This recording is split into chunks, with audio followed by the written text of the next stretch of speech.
Good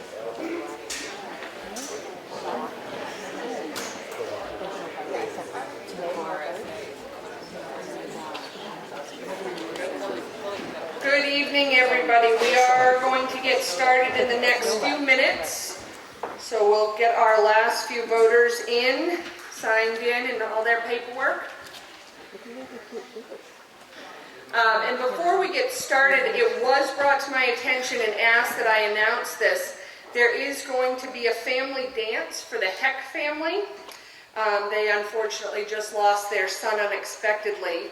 On March 26th here at the Ossipee Town Hall. It will be from 6 to 9 and it is $10 per family.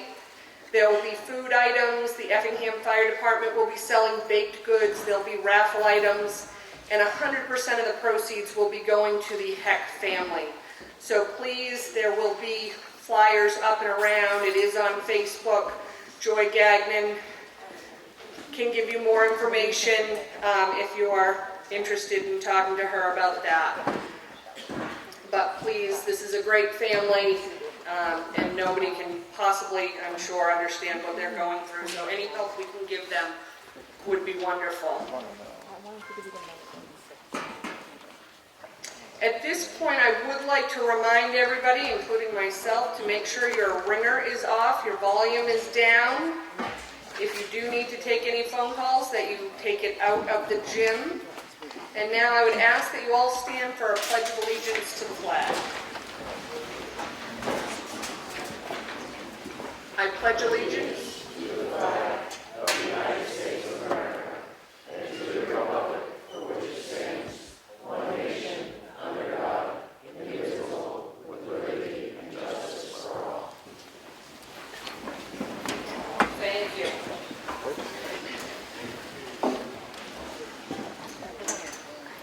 I would like to give a big shout out and thank you to our town clerk's office, our selectman's office, and our town administrator, as well as the public works director and the highway crew for all the work it takes to set up for both the town election and for town meeting. If you were here at all during the day yesterday, you could see the havoc that the wind was creating outside with all of our signs. Thank you, Chris Bidham, for going around and picking them up over and over and over.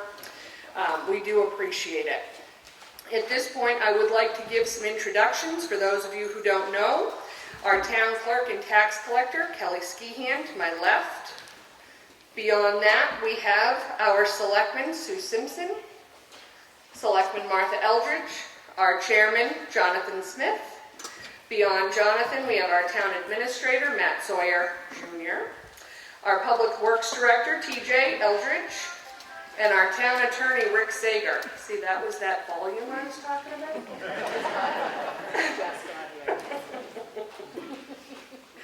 And to my right, we have our budget committee chairman, Joe Goss, and I will let him introduce his budget committee. And I'll let each individual introduce themselves. Donnie Ridley. Roland Millette. Connie Bowen. Lynn Parker. Dallas Emery. Perfect. Thank you guys all so much. When you came in today, you should have received a town report. It's a big book, so hopefully we won't be squinting this year. I'm very appreciative. Thank you for that. Plus the pictures are bigger, so that helps too. With that, you would have gotten the guidelines for town meeting. And then also with that comes a voter card. And I will give instructions for these yes, no's if we get to a point where we are doing a secret ballot. Otherwise, please just keep them intact and we will recycle them at the end of the night. Otherwise, you should pull out your voter card. That is what we will be using for the vast majority of our votes. When I ask you to raise your placards, this is the placard that I am referring to. Are there any questions about the voting procedures? And if you take a look at the guidelines, these are the guidelines we've had for the last at least decade. Nothing has changed so far. Please make sure that if you are voting, you are raising your placards, not just your hand. Those wishing to speak, please make sure you do stand up, go to the microphone, and state your name, please, for the record. Even if I know who you are, we still need it for the record. I will just ask again that we keep it civil and that we keep our comments on point, our questions not rhetorical. If you want to make a point, make a point. Don't ask a question to make a point. Really, otherwise, this is all pretty standard. I will say, even though technically the secret ballot vote requires 7, and we argue about that with Mr. Babson every year, I will tell you, if anybody wishes to make a secret ballot vote, just tell me that you want to make a secret ballot vote and we will do that. I will not keep anyone, I don't want anybody uncomfortable asking for that, so just let me know. Any questions about the guidelines? If anybody does have questions as they come up, don't hesitate to ask. I want people to feel comfortable speaking their mind, asking their questions, and participating, as we are one of the last states and towns to have this kind of government forum, and I want you to feel comfortable participating in it. All right. The next item on my agenda is that I will read the results from yesterday for both the school and the town. So for the school, our final results for the school board member at large, Jessica Williams received 1,310 votes. Brody DeShays received 1,919 votes. So Brody DeShays was the winner of that race. Dana Streeter was running unopposed. He had 2,360 votes. The school board member for Effingham, 3-year term, James Pittman received 1,270 votes, and Nate Williams received 1,140 votes. So James Pittman was the winner of that race. Randy Walker ran unopposed. He had 2,701 votes.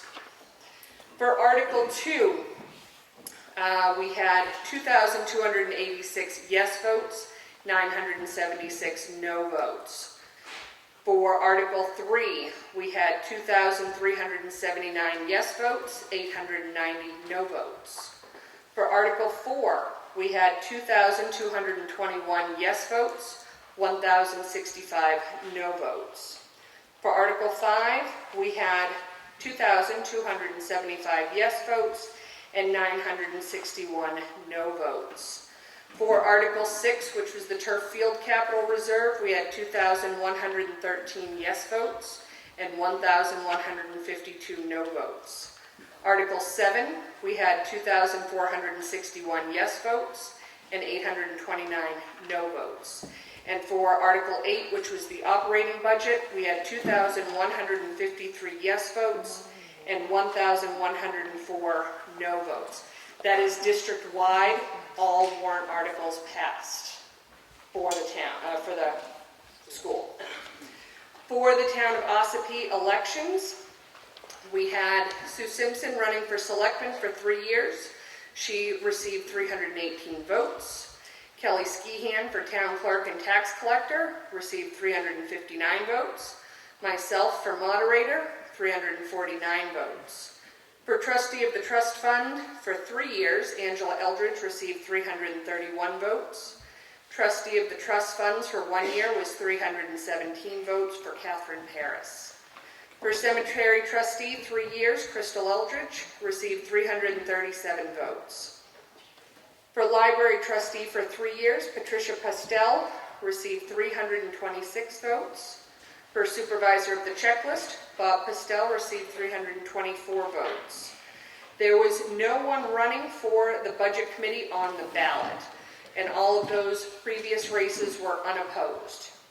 For Planning Board member for 3 years, Sherry Cohen received 217 votes, Donna Sargent received 202 votes, Connie Billings received 176 votes.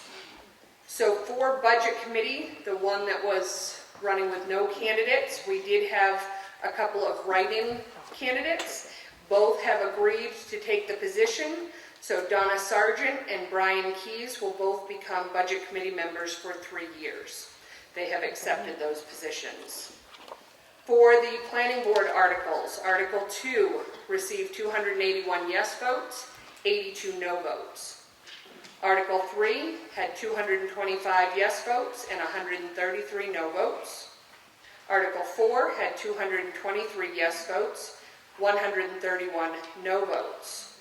Article 5 had 221 yes votes and 125 no votes. Article 6 had 111 yes votes and 240 no votes. So Articles 2 through 5 passed, Article 6 failed. Does anyone need me to reread any of those numbers or results? Okay, perfect.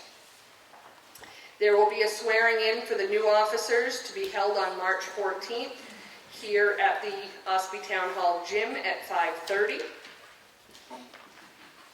And then the next order of business, to be heard at this body, you must be a registered voter and have checked in with a voter card. There are a few people here I know wishing to speak that are not registered voters in the town of Ossipee.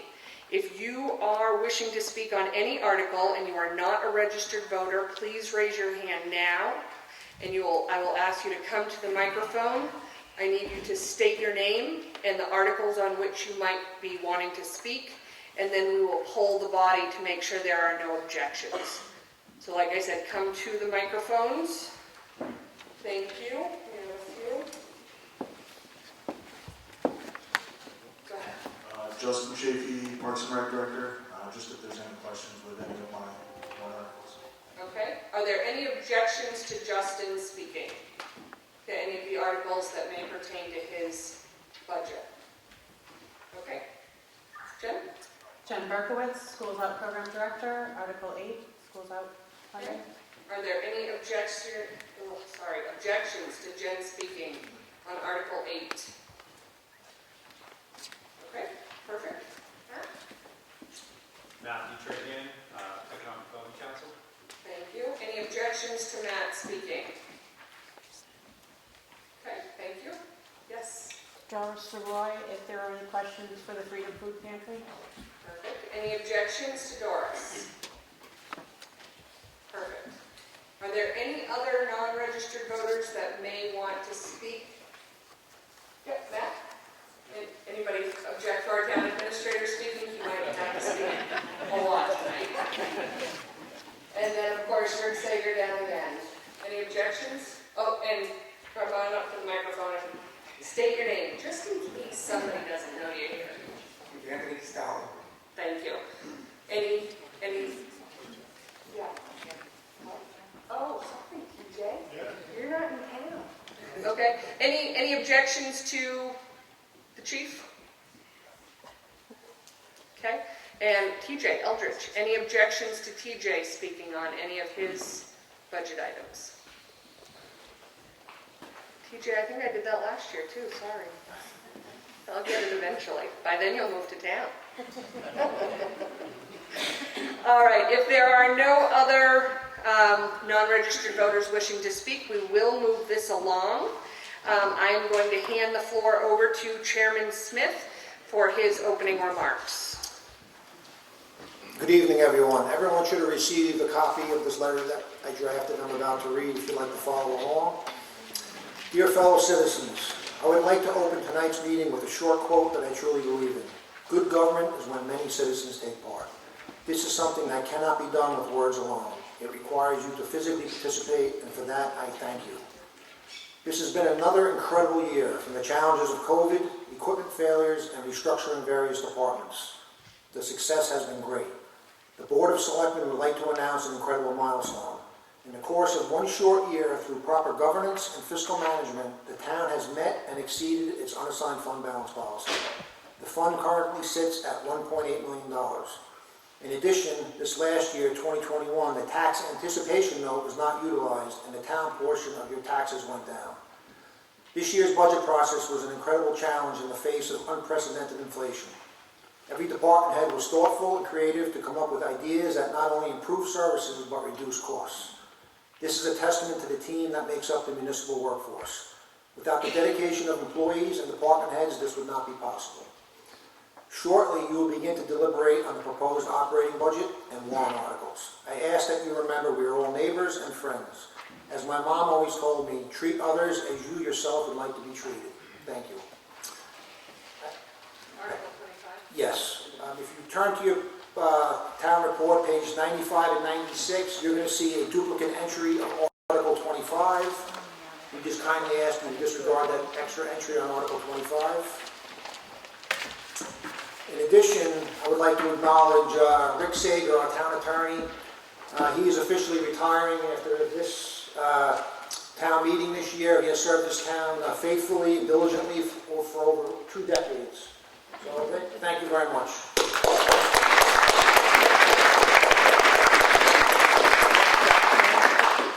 Thank you. Thank you. So now we will officially open the meeting, and I already have a motion to amend on the floor. As you turn to page 91 in the blue pages, you will see that we have already addressed Articles 1 through 6. The motion on the floor, so moved by Chairman Smith, is to amend the warrant agenda, moving Article 26 up in the lineup to be addressed prior to Article 7. Is there a second on that motion? There is a second. Thank you.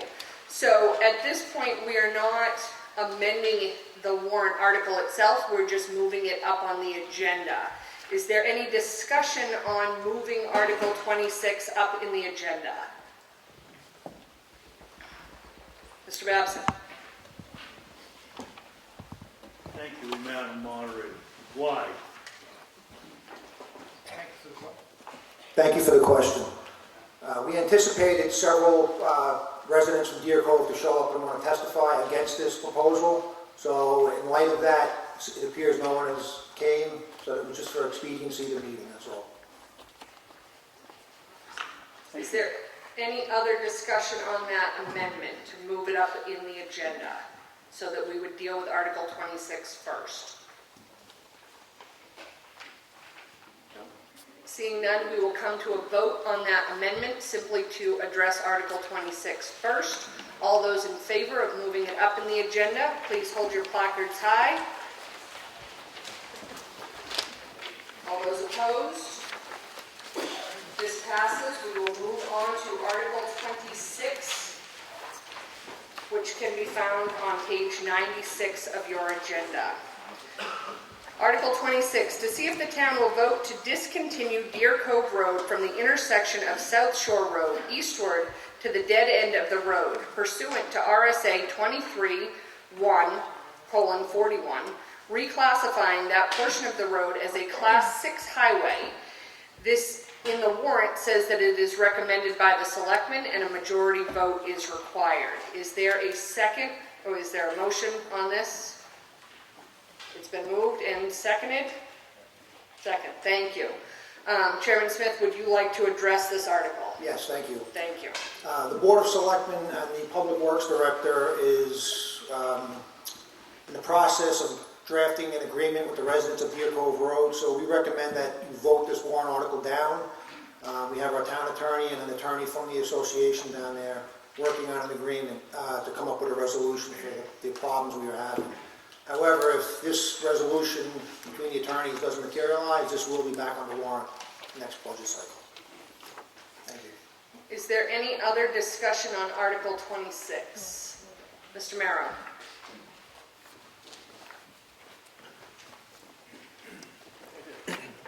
Harry Merrill, Ossipee, and I've been involved somewhat with Deer Cove Road all the way back when I was a selectman in the 1990s. And I would just like to say that I don't disagree. The town has a problem here. They can't turn around, and I can't get anybody to agree, apparently, to let them turn around. And you need to be able to turn the plow around on that road.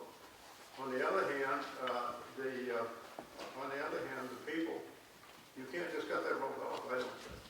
There's a whole bunch of houses along the front, and there's at least 8 of them which would have no access access, because if you make this a class 6 road, then the town will no longer plow it, which it's been doing for at least 50 years, I guess, or more, and they will not maintain it. Now, we've got some people that are living there full time, and we've got some that are getting elderly. I'm young, but they're elderly. But anyway, my suggestion would be to go along with the selectmen and vote this down and let them work on it. There hasn't really been enough discussion, I don't think, with the people or anything else based on the way that we're finding out. And I would recommend that we vote it down with them and give them a year to work on it. If you come back next year, you haven't worked out a recommendation with anybody, because the plow has to get in there, and all I need is a place to turn around. And if that hasn't been worked out by next year, I'll support this. Thank you. Mr. Lang? Gordon Lang. I was just going to ask Mr. Smith and Mr. Eldridge to explain what the difficulties are. Maybe Harry has detailed that, or you can confirm that if you wish. So that road, anyone's been down there, is pretty narrow anyway. And we have a 16.5-foot right of way that we have down there, and people built retaining walls and, nice things real tight. In some places we don't even have 16.5 feet. And when you're plowing that, you need room for the snow. But the biggest problem is right now, it's between a quarter of a mile and an 8-mile road. And our plow truck driver is driving all the way to the end and backing the entire road. There's condos down there, and as Mr. Merrow said, there are more people living down there. It's very dangerous, and I don't blame him for not wanting to do it. During low visibility storms, backing out, he could run over anyone potentially. He's got a plow, a wing. It's very dangerous, and we just want to work with everybody and try to get a place to turn around, and then everything will be good. More discussion on Article 26. Yes, sir. Come to the microphone and state your name. Yes, my name is Tom Williams. I'm one of those folks that Mr. Merrow was talking about who lives full-time on Deer Cove Road. There are safety issues, and the safety issues are if the road is not plowed well. The majority of people along that road are summer people, and the town will have a real job on their hands trying to get everyone to plow their property. Will there be any legal obligation for the people to plow the property in front of their road? Plow the road in front of their property. Try that again. Who would like to address that question? Mr. Sager? Are you saying if this article was to pass, would there be any legal obligation for them to plow? Yes. No.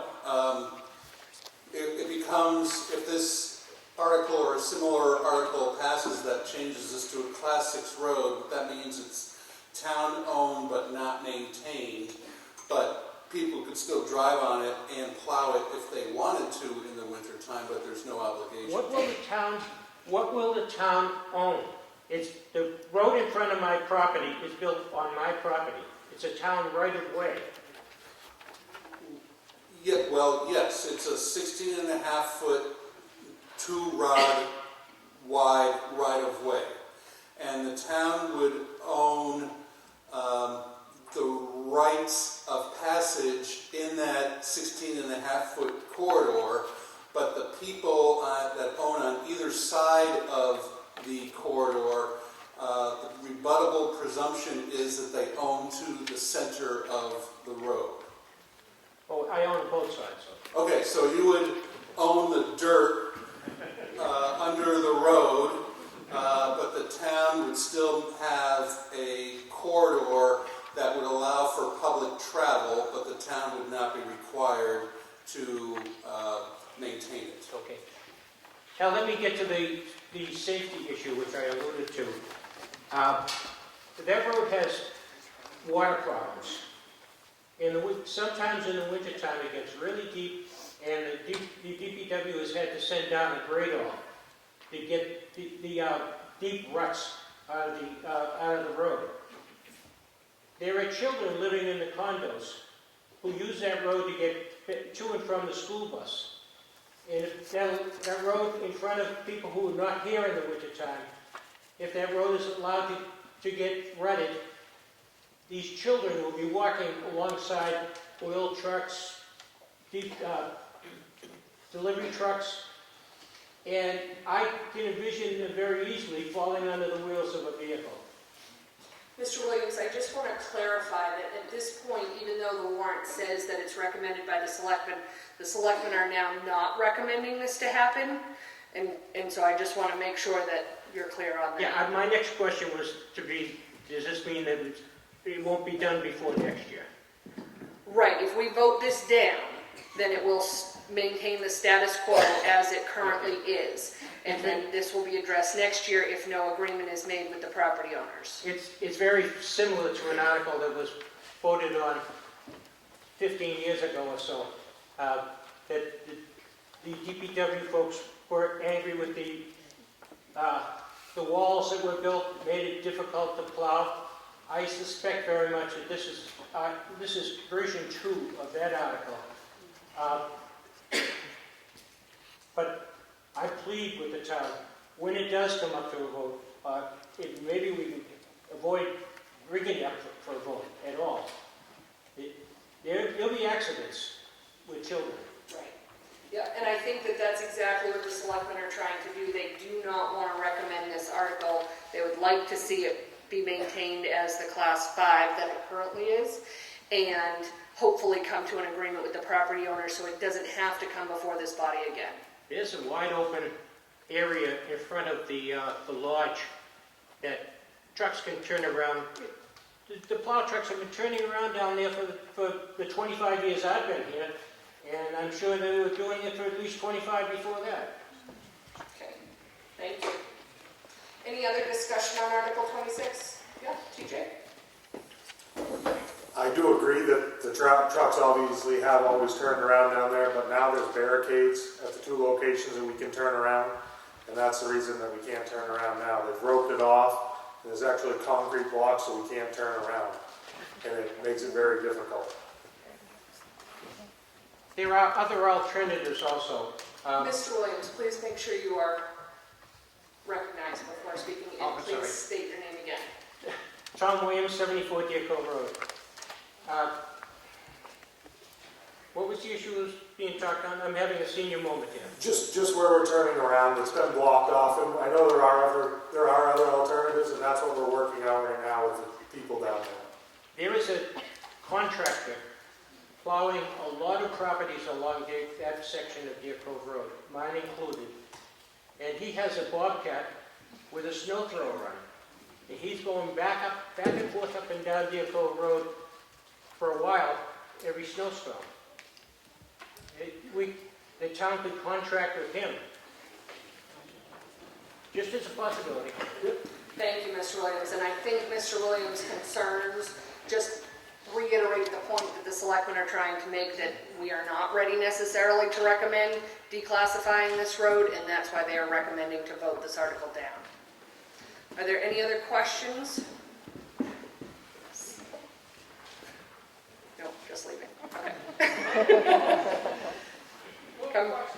Oh, okay, well, it doesn't appear that there's any more debate, so, except he's coming back, so. All right, seeing that there's no more discussion, we will come to a vote on Article 26 to see if the town will vote to discontinue Deer Cove Road from the intersection of South Shore Road eastward to the dead end of the road pursuant to RSA 231:41, reclassifying that portion of road as Class 6 highway. Again, though it says recommended by the selectmen, as they said, they are not in favor of this, and a majority vote is required. So all those in favor of Article 26, raise your placards, please. Thank you. All those opposed? Thank you. This fits. And we will now move on to Article 7, the operating budget. As we have in years past, we will make a motion on Article 7 as a whole, but we will go line by line and vote on each line item individually. When we come to the end of Article 7, we will vote on the total, whether it's amended or not. So if there's just any questions about that, please let me know. Also, please note that there are 3 columns in this operating budget, and you can see I guess it's not operating budget, but Article 7, we are going to be using the farthest right column recommended by the Budget Committee. So if you're looking at numbers and there are any discrepancies, we are going by the Budget Committee recommended numbers. Are there any questions on that process? Okay, stop me if there are any questions as we proceed. So, Article 7, to see if the town will vote to raise and appropriate the sum of $6,496,824 for general municipal operations. This article does not include appropriations contained in special or individual articles addressed separately, and a majority vote is required. Is there a motion for Article 7? Thank you. And a second? Second. Thank you. All right, we will start with the first line item, although that's $0. So we will just skip that line. And we will move on to the selectman's salary for $19,920. Is there any discussion on the selectman's salary? And I asked us to back up to the line which has been zeroed, just for explanation of why it's been zeroed. Yes, but my understanding is that we cannot amend this, nor do we need to vote on this. So the chart of accounts has been consolidated somewhat, and the wages for that position is now in the conservation budget, which is more streamlined with the way the Department of Revenue Administration has it. Thank you. Mr. Sager, just for clarification, as there are a number of $0 items, am I correct in that assumption that we cannot adjust those $0 and we don't vote on those? At this meeting, you could change the amounts from 0 to something, but I think the rule you're talking about is once the budget has been adopted, the selectmen, like in May, can't take a 0 item and spend on that line item. Okay. So we should vote on the $0? I don't think you need to vote on any of these, but I think you just need to vote on the bottom line budget, but this is the way this town does it, so that's okay. Okay. So we are going to skip the 0 items, but if there are questions, please let me know. Mr. Babson. Thank you, Madam Moderator. What is the process for amending that amount? The 0? Because, we just lost our timber monitor, didn't we? No. What did we lose? I read it in the paper, something about... Mr. Goss, do you want to address that? The timber monitor was placed, his salary was placed under another budget. Oh, okay. But he's still working here? Yes. Okay. Yes, Mr. Sawyer. Coincidentally, separately, he also did have to resign in the last month due to his work in another town. So, two separate issues here. That budget was combined much prior to Bob Boyd's termination with the town. Resignation, thank you. But it's still in the budget. He has left the position to work in another town. So, do we have a timber monitor now, or don't we? We don't have one on our staff. We have it in the budget under conservation. Well, the answer is we don't have a timber monitor. It's advertised We right have a now. wage for him, but we don't have an individual. Correct, it left about a month ago and it's advertised. We're trying to get a new timber monitor on payroll. If you're interested. And I just will remind both panels to my left and right to make sure that you are recognized by the moderator and that your name is stated for the record prior to speaking. Thank you.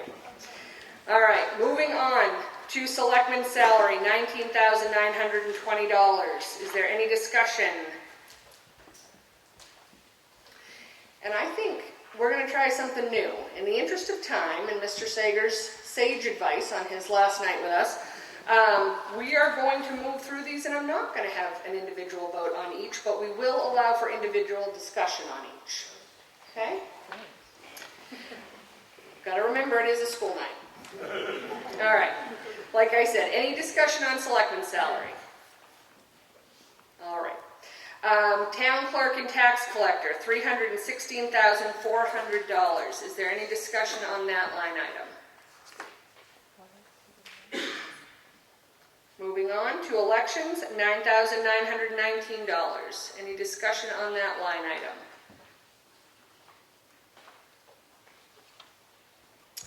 For voter registration, $5,615. Any discussion? Moving on to treasurer, $8,230. Is there any discussion or questions? Moving on to the selectman's office, $841,478. Any discussion on that line item? Mr. Lang? Can we get any explanation for the increase? Chairman Smith, would you like to address that? Yeah, Matt Sawyer is going to dig out the documents.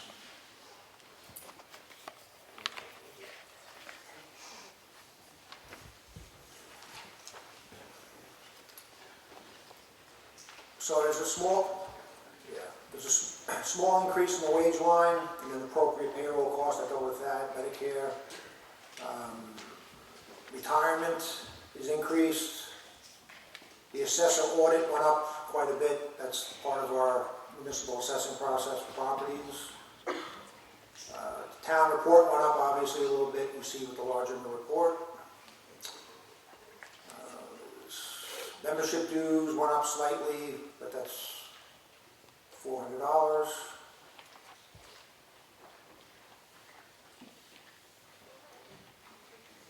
Telephone's up 7.69%, which is an increase of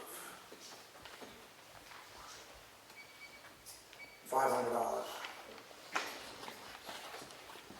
Yeah, paper went up quite a bit, office supplies, along with the inflationary factors that we're all feeling.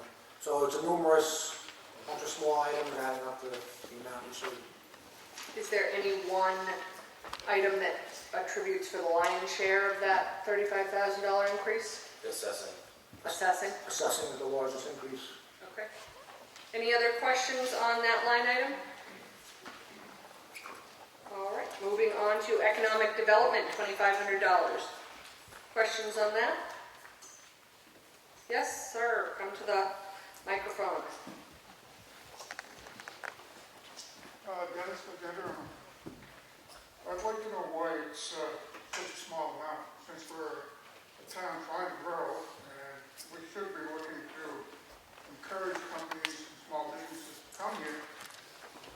Pretty difficult if you don't have somebody out there trying to get them to come here. They're not going to come here on their own. Somebody needs to go out. They do a meeting this enforcement in Dover and other places where businesses meet. It just seems like a small amount, especially cutting it in half. Thank you. And as you can see, the selectmen's recommended budget is $5,000 and the budget committee recommends $2,500. Does the budget committee want to address that question? The reason for the decrease was because the money wasn't spent last year.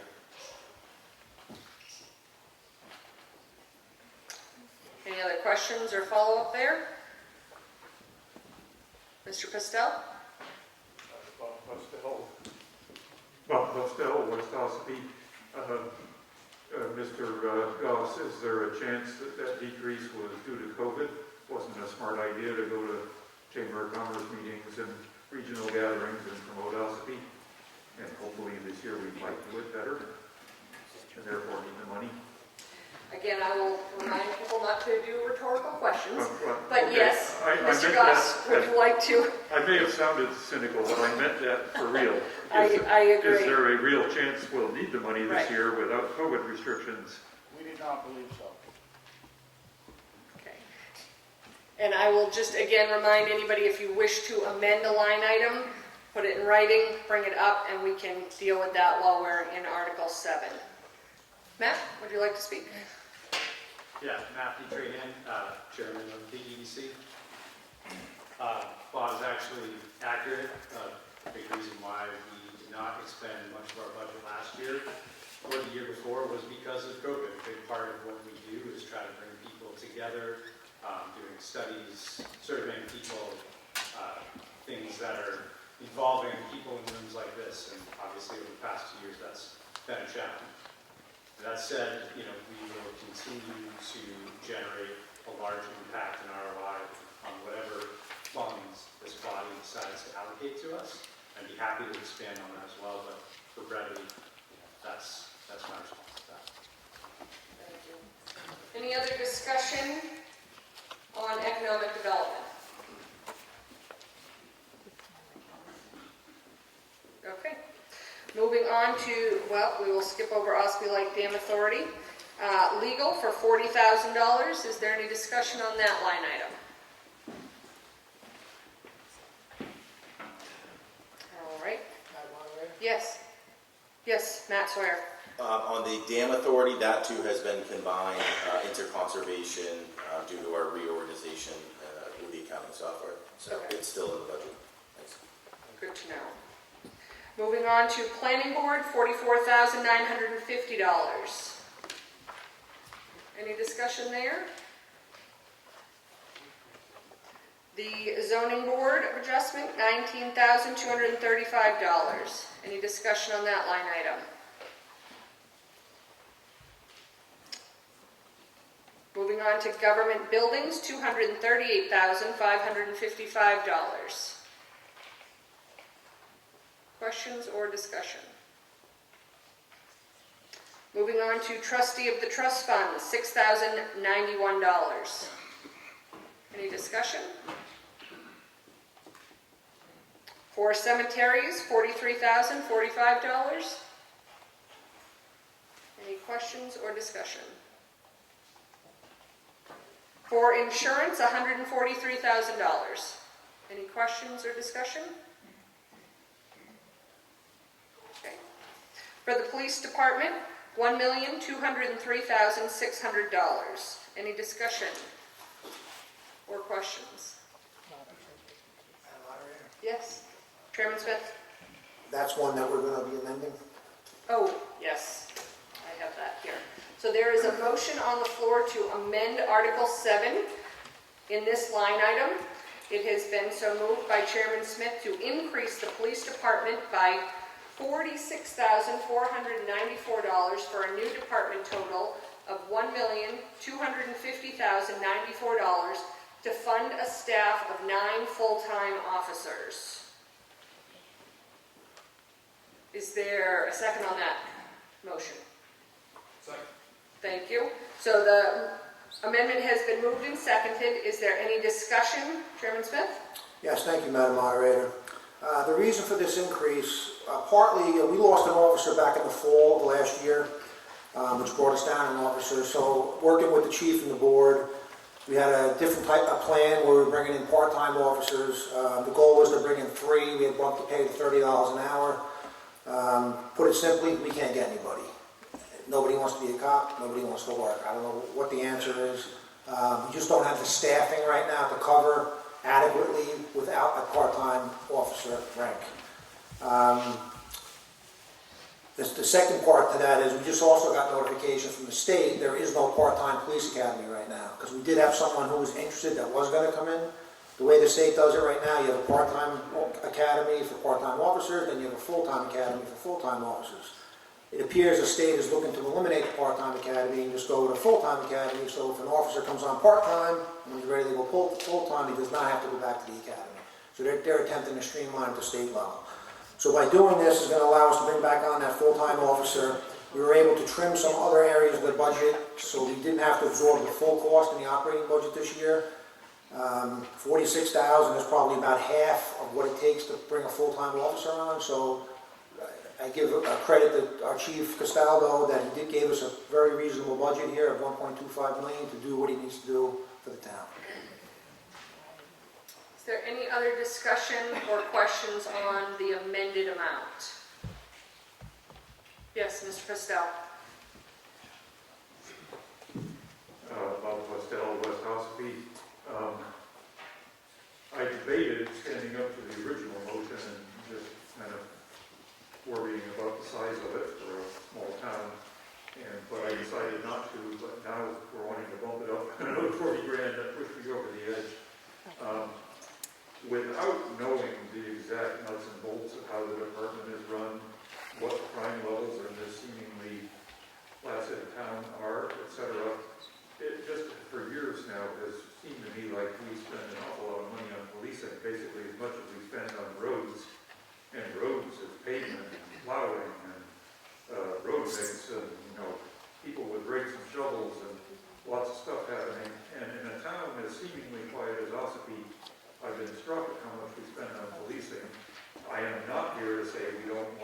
our police. I am not here to say we don't need such service or protection, but it just seems to me like we spend a lot of money for a small town, and I don't know how one addresses that, but it just is uneasiness I have, and so I am airing it. Thank you. Is there any other discussion on the amended amount? All right, so what we will do is vote on the amendment to increase the police department budget line item by $46,494 for a new department total of $1,250,094 to fund a staff of 9 full-time officers. All those in favor of this amendment, please raise your placards. All those opposed?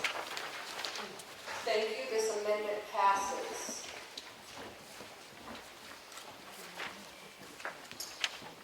So we will move on to police special duty, $25,000. Is there any discussion on that line item? Mr. Babson. Thank you. Dave Babson, Ossipee. Where in this annual report does it show the revenue coming back for the special duty? Matt? Yeah, in the revenues on the MS 737, it would be income from departments, I believe it would be included in that. Do you know what page that is? Specifically say for special duty, because No, we've heard for 50 years it doesn't cost us a thing because we get the money back from the construction company and the electric company, which you can never find. Well, just like the income from the rec department or any of the other departments, the DRA lumps them together on the 737. So that's what our accounting software does, but our finance director is in the room, and I'm sure she could give a nod that we don't pay it out for special duty unless we receive the revenue. She doesn't live in Austin. Can you nod your head to Matt if that's the case, and Matt can say that that was confirmed? Okay. Is there any way to get the breakdown of that revenue for any taxpayers who are interested? No, the way our revenues are recorded in municipal at the town level, or they all go into income from departments as a category. So again, we just had Municipal Resources Inc. Completely revamp our chart of accounts so that we're streamlined with DRA and doing the right thing, and they kept it that way. I believe that's what towns do.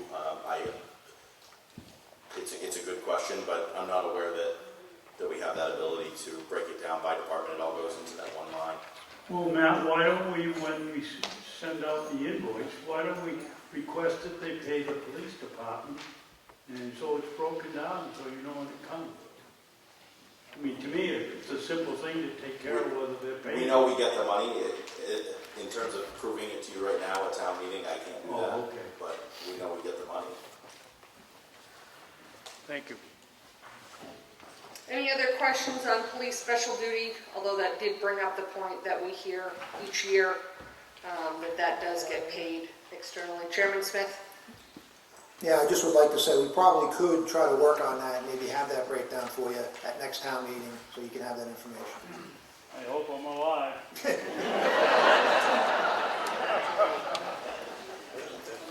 Dave, as long as I'm up here, you'll be here. All right, moving on to dog officer, $14,350. Any questions or discussion there? For the fire warden, $21,995. Any discussion or questions there? All right, moving on to the highway, $1,240,050. And I do have a motion to amend. Yes? So there has been a motion to amend to increase the highway department's salt line item by $20,000 and the gas diesel line item by $30,000. Those line items are not present in the warrant, but what it would do is bring the highway department's total from the number I just said, $1,240,050, up to $1,290,050. So that has been moved by Chairman Smith. Is there a second? Second. There is a second by Chairman Goss. Is there any discussion? Chairman Smith. Yes, thank you, Madam Moderator. As you all know, inflation is killing everybody. This winter was a terrible winter for our salt usage line. Every storm, we put down about 35 tons, whether we get a half inch or we get 8 inches. So we used an enormous amount, and again, we don't have a crystal ball for weather, so we do not want to run out of salt. We would have enough for the spring, but come next fall, you just don't know. Same thing for fuel. We are locked in with our fuel price currently at $2.28 a gallon till the end of June. As you see, drive down, diesel's $5.39 per gallon. Again, you just don't know our fuel. Inflation's killing us, and we have to, you guys foot the bill, including myself, and we have no choice but to increase it. Are there any other questions or discussion on this amendment? All right. All those in favor of increasing this line item by a total of $50,000, please raise your placards. Thank you. All those opposed? Thank you. This amendment passes. While we are on the topic of amendments, I have another motion to amend to look back at the economic development line item that had been listed for $2,500 that we previously discussed, and to amend that back up to the $5,000 as recommended by the Selectman. It has been moved by Ash Fishbein. Is there a second? There's a second. Thank you. Is there any discussion on this amendment? Yes. Donna Gridley, Budget Committee. 2 years ago, we increased your budget to $5,000 because the Economic Development Council was getting a study done with UNH, I believe. And they requested the budget to move up from $25,000 to $5,000. We have not seen any results of that study, which was the request for your original budget to be increased. So we moved it, the Budget Committee voted to move it back down until the monies that we allocated for that study and the study is made public. Mr. Fishbein? Ash Fishbein, Senator Ossipee. To respond to that, Madam Moderator, I mean, a lot of things took place after raising that money and having that study done. It has been in the works for some time. It got delayed considerably for obvious reasons. It is being finalized, but I don't believe that that's a reason to hold hostage our growth and the work that we have to do as a body. And with that being said, going forward this year, there's a lot on the table that we're all trying to work towards. And one of the projects that we did just do with the teamwork, I have to say we have an amazing team in this town right now with the Select Board, UPW, Main Street, and even the fire department. We worked all together to bring new lights to this town. We did 96 street lights that we brought dollars, we found dollars, we worked with everyone to put it all together, and we're saving this town over $10,000 a year. So, I get that you want to see the study. We want to see the study too. A lot of that is in UNH's hands, and there are some hands, people being switched around and changed around that delayed a lot of those things. But again, I'm going to repeat myself. I don't think we should hold money hostage for us trying to keep the growth going. That is going to happen. Acting out of good faith, that study will come in front of everyone in due time. It's just a matter of getting it done. But I do ask this body in here tonight to vote for the raise of $5,000 for our budget. It would really help us greatly. Thank you. Thank you. And Mr. Fishbein, is your plan, once that report is finalized, to share it with the Budget Committee? It's to share it with the entire community. I think one thing that our board has done consistently is bringing large groups of people together, whether that be through our Envision Nights, invite meetings that we have all the time. I don't think that we've ever shied away from that. And with the work being done on the planning board this year, we've made huge strides in trying to bring forth the master plan that hasn't been touched in well over a decade. And that requires a lot as well, to the point where I think at some point this year we'll see some facilitation and some group efforts like those Envision Nights, possibly hosted by or facilitated by the Economic Development Council, to bring the community together to talk about the needs that are in that master plan that all of you deserve to put your mind and thoughts into, because that's the community we're carving. And then once that master plan is in place, we change the ordinances to make sure your ideas and your visions for this town are followed. And I think it's really important to understand that process, and this is all a big part of that. So, you know, again, collaboratively, yeah, I agree, we should have had that study done. Believe me, I'm very direct and straightforward with the folks when it comes to expectations. I'm very good at that. Unfortunately, there are powers that be that are far beyond my power, and that, unfortunately, is how it felt. So, thank you all again very much. Yep, Mr. Wallace? I have a problem with you saying that we're holding that money hostage. The money wasn't being held hostage. The money was already appropriated for that study and spent. This is just putting the budget back to its original $2,500 a year. It was increased by $2,500 for that study, so I do take exception to that comment. And that's fair. I'm just making a comment to Donna Gridley's that money was not being approved because they want to see the study first. And of course, that comment comes to the moderator. Absolutely. Thank you. Is there any other, Dallas, that you wish to address this? Oh, yes, I do. Dallas Emery. I just had a question. How much money is left in the Economic Development Committee? Seeing how they didn't do a study and there was money put aside for the study, and they've claimed for 2 years they haven't been able to do anything. How much money is left? Does anybody know from the Economic Development Committee how much money they have left?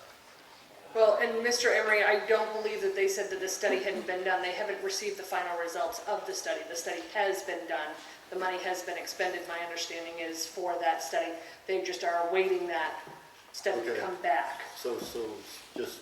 But still, does anybody have an answer to that question, if there is money left in the account? Madam Moderator, I don't have that number off the top of my head, I'll be honest, maybe Matt does. But again, I mean, for the town body here, through the moderator, I think it's important to know that it's an allotment, it's an appropriation of dollars. Just because it goes into a budget doesn't necessarily mean that you're spending it here tonight. It gives us the ability to be nimble and pivot quickly if those monies are needed to make decisions. Otherwise, we're coming in front of the board and dragging things out. Again, we need to be able to make the decisions. Just because it's on this budget as a $5,000 line item, if they don't want the $2,500 on it, I guess we can all supposedly send kumbaya to save $2,500 here, but you're not saving it, we're not spending it. And it's just really for position. My fiduciary and our board's fiduciary responsibility is to you, the taxpayer, of which all of us are members. So, I mean, it's $2,500. I get it. Thank you. Mr. Rhodes? Hi, Bobby Rhodes, live up on Blake Hill. I have a couple of comments. One for Ash. The company I work for, we get a lot of studies done from UNH. There's none coming out since COVID started. Okay. Second thing, I have a question. I sat down here at one of the economic development meetings, and we talked about infrastructure. Is anybody working on that? Because you're not going to get a lot of development in this town until you get three-phase power, better internet, things like that. Is that part of that study? A couple of questions and thoughts. Matt or Ash, do either of you want to address those questions? And then we will keep further comments only to the amendment.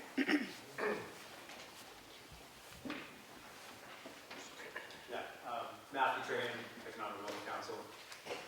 That study specifically was about the feasibility of a rail trail being either built alongside or on top of or somehow in conjunction with the rail corridor that goes through Ossipee Corner, center, center Ossipee, west Ossipee.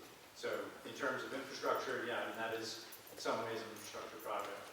As far as looking forward, I mean, we have started projects on the sidewalks in town, we started projects on streetlights, things like that. Some of the bigger projects that we would like to do require initially some technical feasibility studies, looking at things like expanding, for instance, the water and sewer, things like that. But we can't just go ahead and do these gigantic projects without already doing feasibility studies. And those are the kinds of things that require sums of money like $2,500, $5,000 that we're looking for to have in the budget, as Ash said, to be nimble, say, okay, this is a priority that the town is looking at. How do we get from not doing anything to one of these very large projects? Thank you. Are there any other questions or discussion on the amendment as proposed to increase the economic development line item from $2,500 to $5,000? Mr. Legender, then Mr. Barron, then Mr. Pastel. Just a reminder that this is an amendment for $2,500. Mr. Legender, go ahead. I'd just like to make a comment. Relative to the amendment? Yes, and to the cause of the economic committee. I know this doesn't directly affect everybody in this room because the fire precinct is in Ossipee. We have one at West Ossipee, we have one in Ossipee. But I can tell you, the economic committee, they got us all new lighting. There's 93 or 4 or 5 street lights are all replaced. And we pay the bill. I believe the bill has been running around $2,600 a month.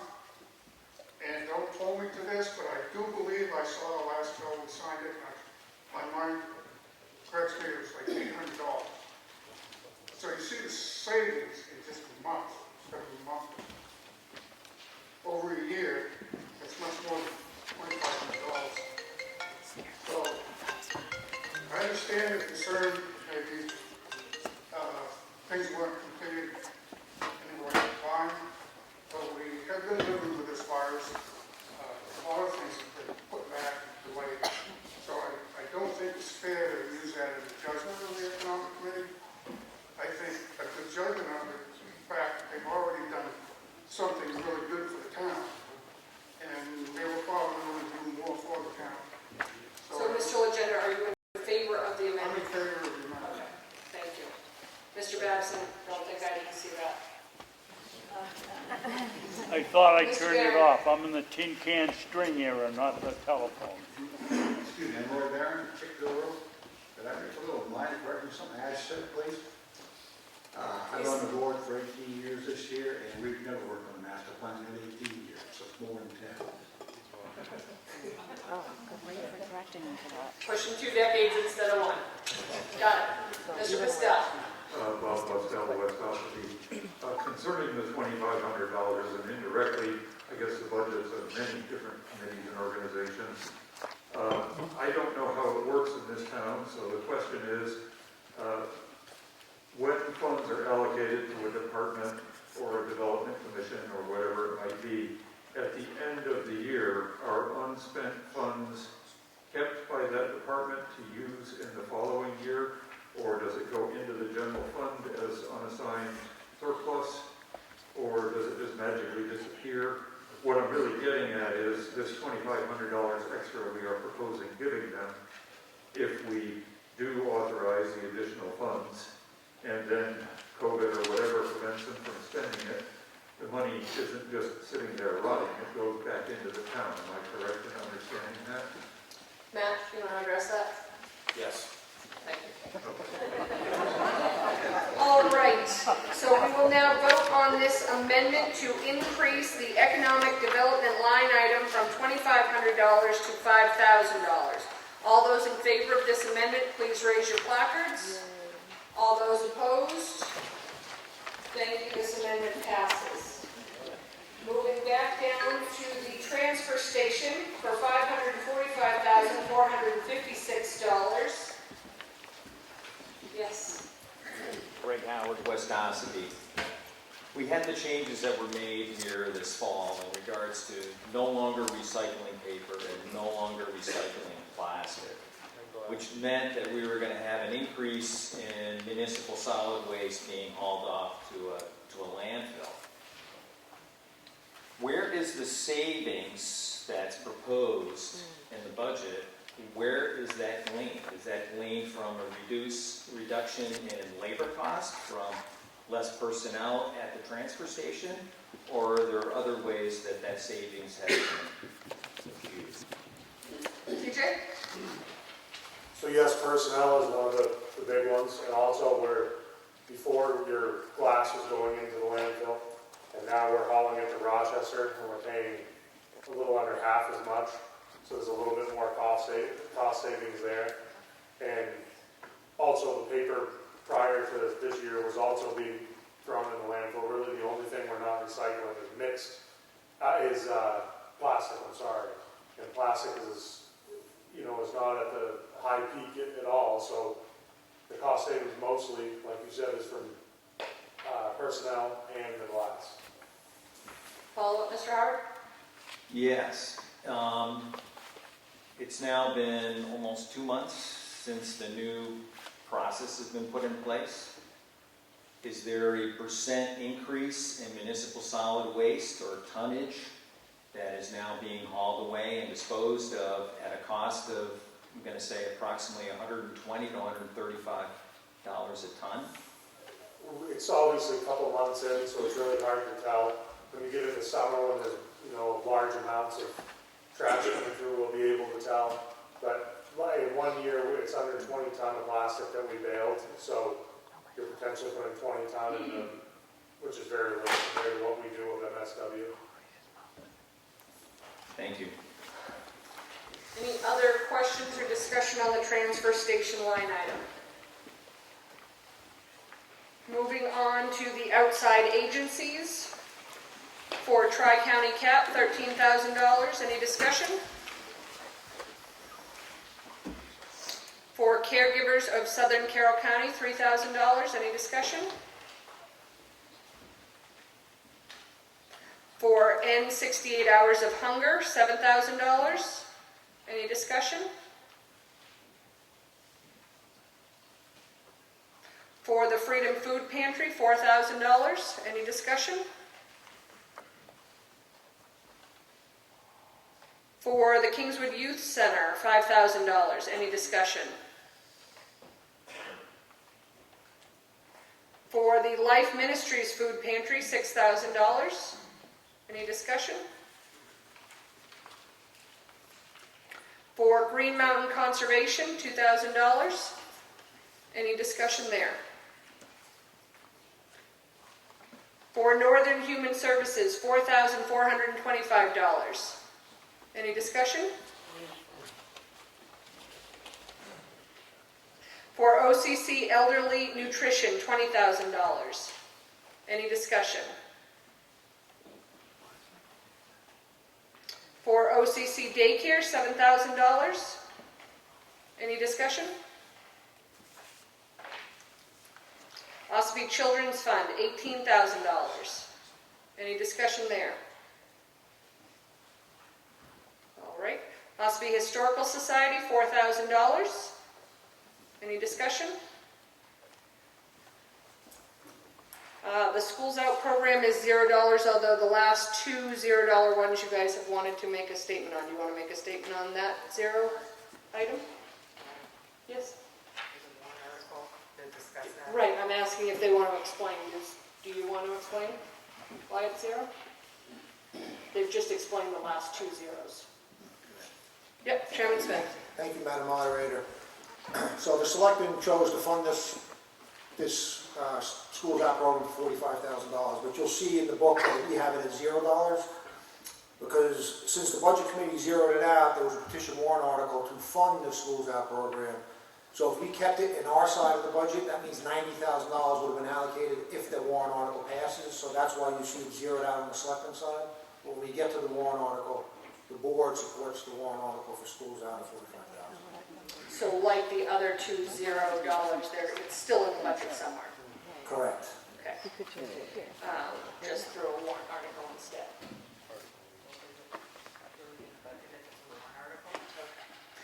Mr. Lang? My question would be, are we going to have a warrant article every year if we want to have a schools out program funded? Or can we get it back into the budget so that we're talking about it and budgeting for it every year? Several years ago, we increased the budget of this. We expressed our support for the schools out program several times, several-fold, and then we keep coming back to this contest of arguing over this, where it's going to get funded, how it's going to get funded, at what levels we want to fund it. I think the voters have expressed their support of this program many times. I'd like to make sure that we continue to fund it at the budget level. If it takes an amendment to do this, I'll write the amendment. But you can respond to this in a moment if Mr. Mazur will allow that. But it would seem like if we can get it into the budget, then we could then recommend that we not vote for the warrant article at a later point. Chairman Smith? Yes, thank you, Madam Moderator. So when an outside agency comes to the Board of Selectmen with their information, we then either vote for it or vote it down. If we vote for it, it proceeds to the Budget Committee process, where they then get to weigh in whether they vote for it or vote it down. If they vote it down, it's then struck from the operating budget, because this is the Budget Committee's budget. So in this case, being they struck it, it has to come in via a warrant article. So next year, schools out would have to come back to the Board of Selectmen and do the process again as an outside agency. We would weigh in on it. If we pass it, then it goes along to the Budget Committee. It's just a cycle of budgeting. Which has to be done each year no matter what. Correct. Any other? Yeah, Ms. Parker. Lynn Parker, Budget Committee member. We really have gone over this budget very carefully. They served 52 children last year with $45,000. That's $800 and some per child allocated. With the other groups that come before us, there's nowhere near that kind of cost to the town. So objecting to that budget gives you the opportunity to say where your money goes. It's not that we don't support the program itself. It's a valuable program. It's the amount of money. What are you willing to commit to? And again, it is a warrant article later on, so we will have that discussion about what the town's willing to commit to it. Moving on to starting point, $7,611. Any discussion on that line item? For White Mountain Community Health, $4,760. Moving on to Central New Hampshire VNA and Hospice, $14,000. Any discussion? For Children Unlimited, that is $0. Is there anyone wishing to speak to that change? No? Okay, Chairman Smith? Thank you, Madam Moderator. It's the same situation as, Schools Out program. It was presented, Budget Committee, they zeroed it, and it's coming back in as a warrant article later. You will see the funding come back if it passes. Thank you. Moving on to White Horse Addiction Center, $2,500. Is there any discussion on that? Yes, Ms. Altamari.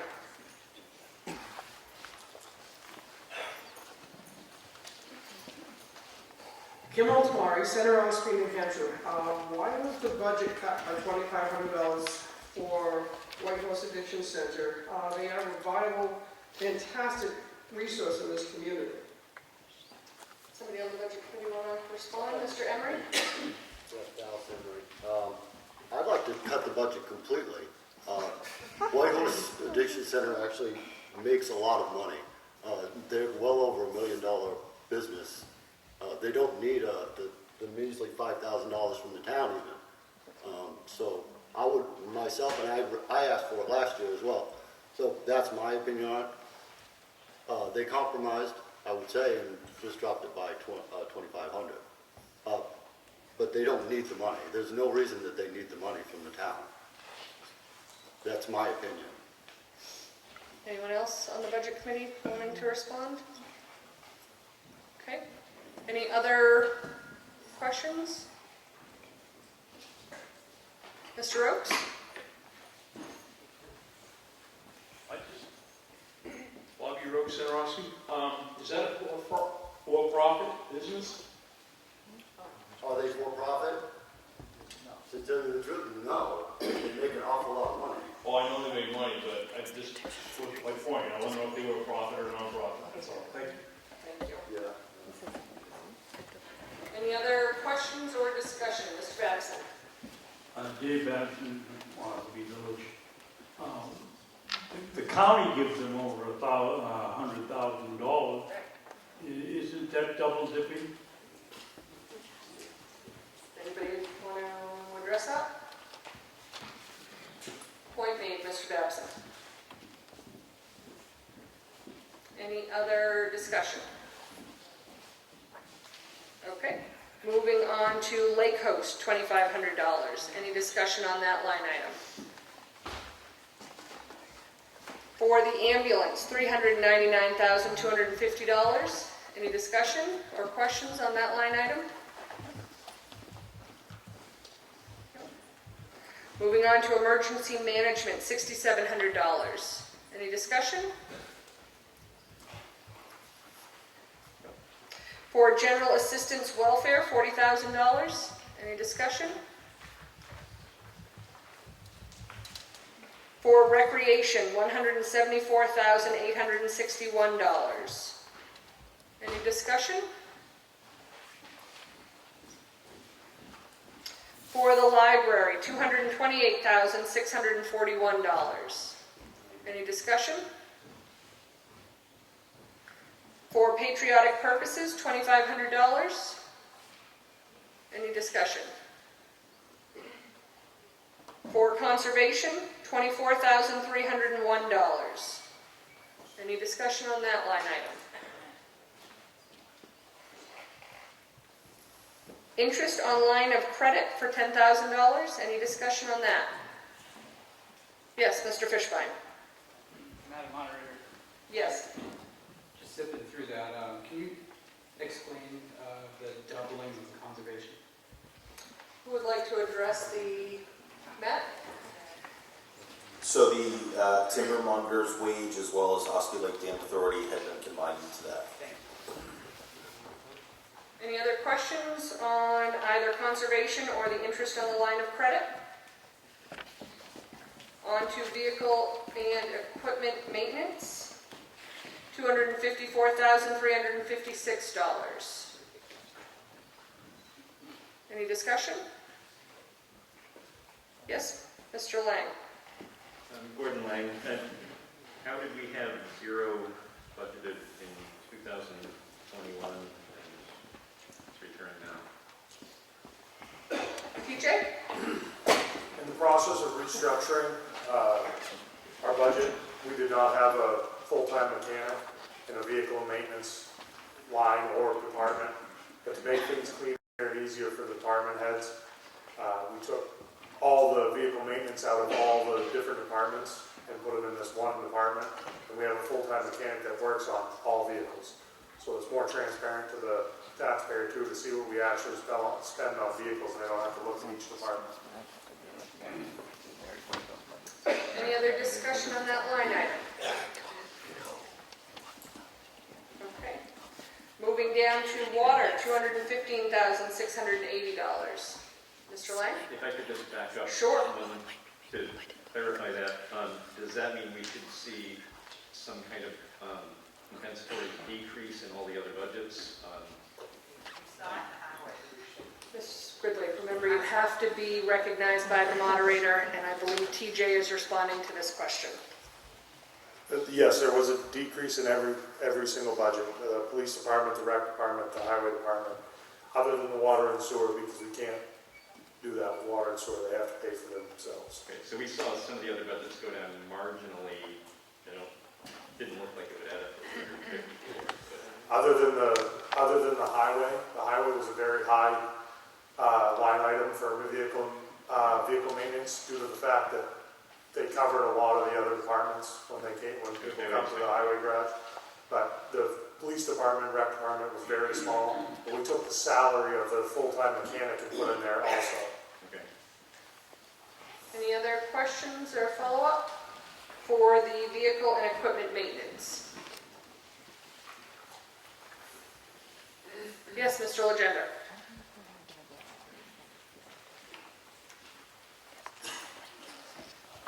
Mr. Government, Ossipee. Just one term equipment maintenance. Just about everything out here is $150,000 to $300,000. I know that I work for an outfit that required every morning before a piece of equipment was moved, someone had to be responsible for the check out of that machine. I'm wondering if you have that kind of a program out there, because as taxpayers, I think we should demand it. Because someone just hops in a truck or a trailer or whatever and just drives off with it. If you check it out every day, have a list of things you need to do, then a small problem is caught before it becomes a serious one. So that's just a question I'm putting out. TJ? So a couple things on that. The federal government actually requires us to do our pre-trip inspections every day before the vehicles move. A few years ago, I bought the pre-trip books, and it has a checklist, like you were saying, all the way through it. We did put it in all of our equipment. But another thing that we've done is our full-time mechanic checks every vehicle, including police cruisers, rec department, every month, and he puts them up on the lift, does that. And another thing that we've put into our curriculum of vehicle maintenance is the vehicles have never been undercoated. They are undercoated spring and fall, and that's a big savings to the taxpayer. It keeps them from rusting. And they're inspected routinely by the foreman once a week, or even more than that sometimes, to make sure people are doing what they're supposed to. Chairman Smith? Thank you, Madam Moderator. I just want to expand a little bit on that also. TJ implemented this incredible software called iWork. So it tracks every bit of maintenance, repair, anything that's been done. He has a ready log, including the cost, parts, material. So he's pretty well, he's on top of what's happening with our vehicles. There's a detailed log of maintenance and repairs that do occur. So we know where we're at with the vehicle as they go on weekly. Thank you. Any other questions or follow-up for vehicle and equipment maintenance? Okay. Moving on to water, $215,680. Any discussion there? For sewer, $226,350. Any discussion there? All right. So that brings us to the end of Article 7. Is there any other discussion or questions relative to Article 7? All right, let me get the new grand total for you.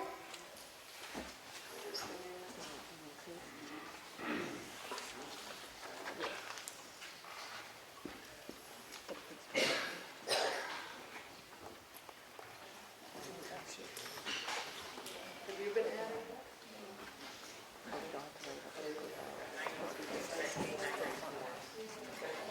All right, so correct us if we're wrong. With our amendments for economic development, an increase of $2,500 for the police line item, an increase of $46,494, and for the highway department, an increase of $50,000. Those are the three amendments to Article 7, with a new operating total of $6,595,818. Okay? Any questions or discussion? We will now vote on that amended total. All those in favor, please raise your placards. All those opposed? Thank you. Article 7 passes. Madam Moderator, Yes. thanks to the quick work of the finance director, she was able to break out police detail revenues for 21. So Mr. Babson, I do have it here for you. It's $14,791. And of course, whatever didn't get collected as revenues wasn't spent on the appropriation side. So I have it here if you'd like it. Thank you.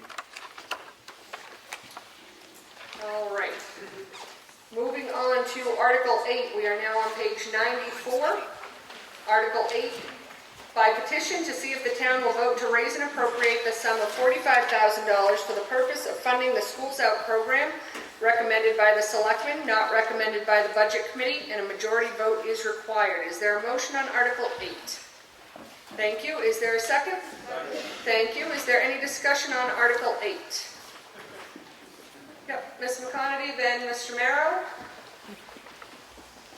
And I will just remind everybody that we will keep our comments and questions concise, and we will not be redundant in our comments and our questions. Thank you. Take it first, Maureen. Marie McConaughey, Center Ossipee. I've been standing up here year after year for the Schools Out program. I sat on the budget committee for several years. I've gone through, we should cut it, we should fund it, we should, and we're here today at $45,000.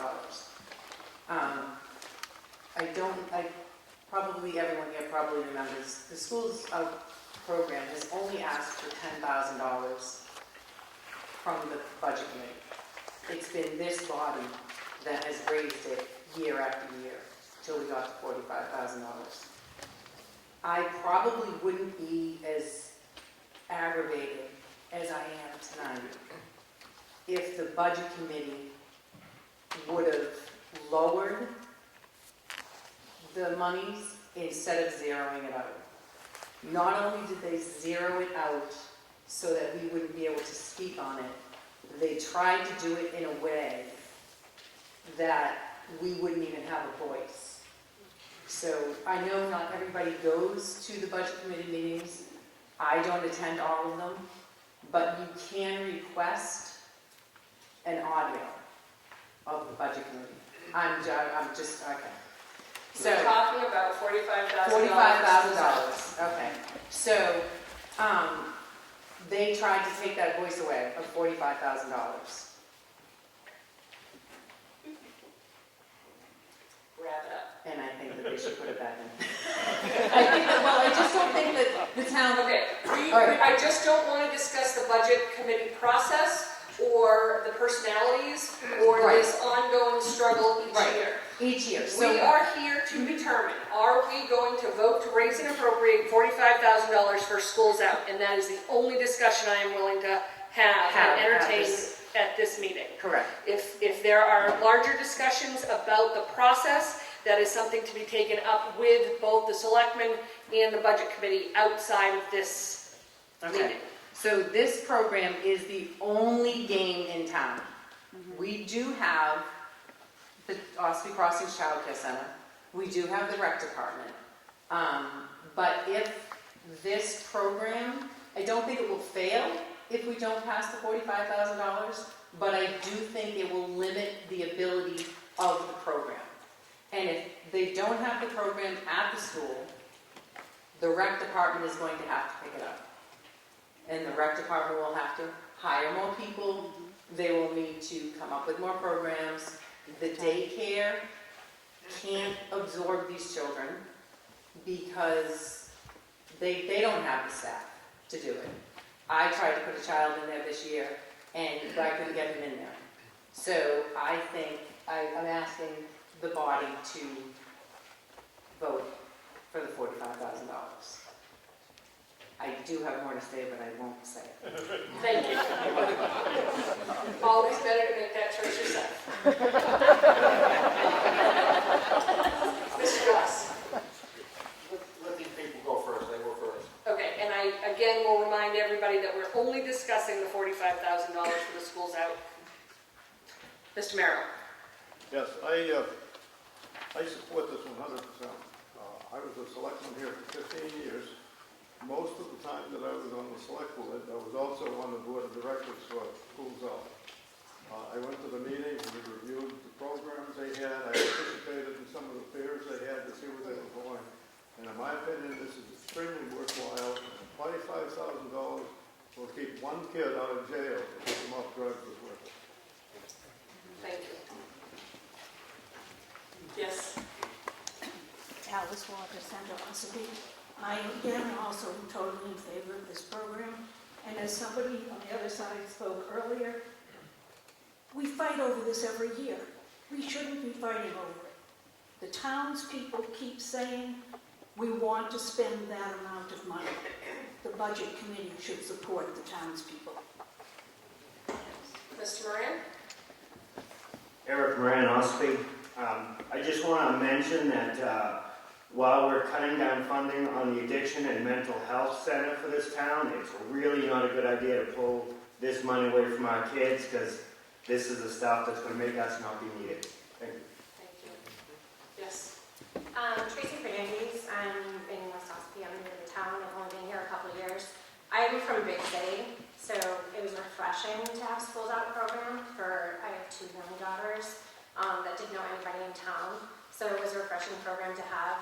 I'm also in accounting, so when I'm looking at these chart of accounts and I'm looking at inflation and we're increasing this or we're increasing that, what you're forgetting is that these townspeople are also paying that inflation on gas and this and that. So taking away the $852 per child, as you're saying, that is something that can save every family in this town, that extra money, and taking away the $45,000 is, this town needs that for the kids, and I think it's a great program, so I'm totally in favor of it. Thank you. Mr. Goss? Then Mr. Rhodes. Okay. I've heard a lot of the comments. One of the comments that was made was that this budget was originally $10,000. It was not. The original budget was $20,000 when it came in. And then it was talk about what it is right now. It was I'm rebutting information that was given out to these people, to the public. Then it was increased by $25,000 to $45,000. This program, unfortunately, is also not a nonprofit. It's not a 501c3. Most of this budget, and it is not just $45,000, it's over $250,000. Close to half of it goes to salaries, not to the children. This was supposed to be for the children. Of those salaries, half of the salaries goes to one person.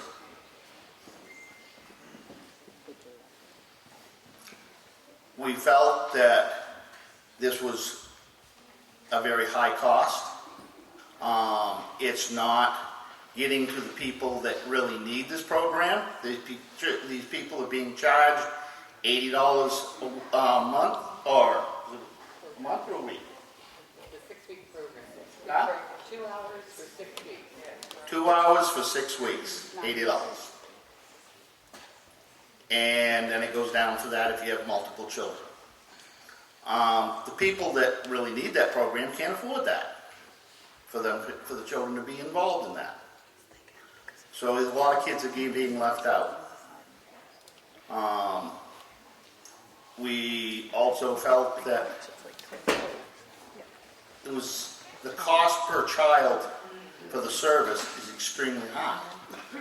You're talking over $1,100 for 200 days a year, 3 hours, 2 to 3 hours a day,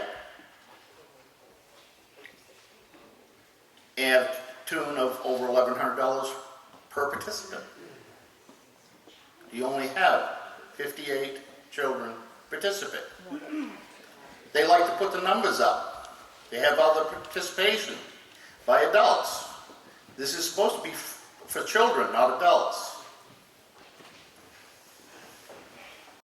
So this is why we cut it. They also had a surplus last year of close to $39,000. We figured that this year was a good year. They could use that surplus and give the taxpayers a break. I think it's about time that we start and look at some of these programs and what it's actually costing to have all these services. This one here is extremely high.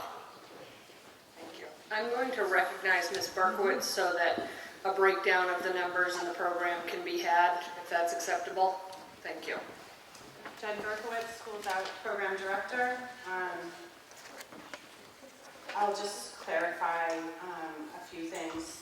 Our fees are $84 for a 12-week program, 1 day a week for 12 weeks. That breaks down to $7 a day. That's for full price students. And we have a sliding scale that reduces that amount in half based on the free and reduced lunch program. So the current price for this year for all children, because all children qualify for free lunch, is $1.75 per day.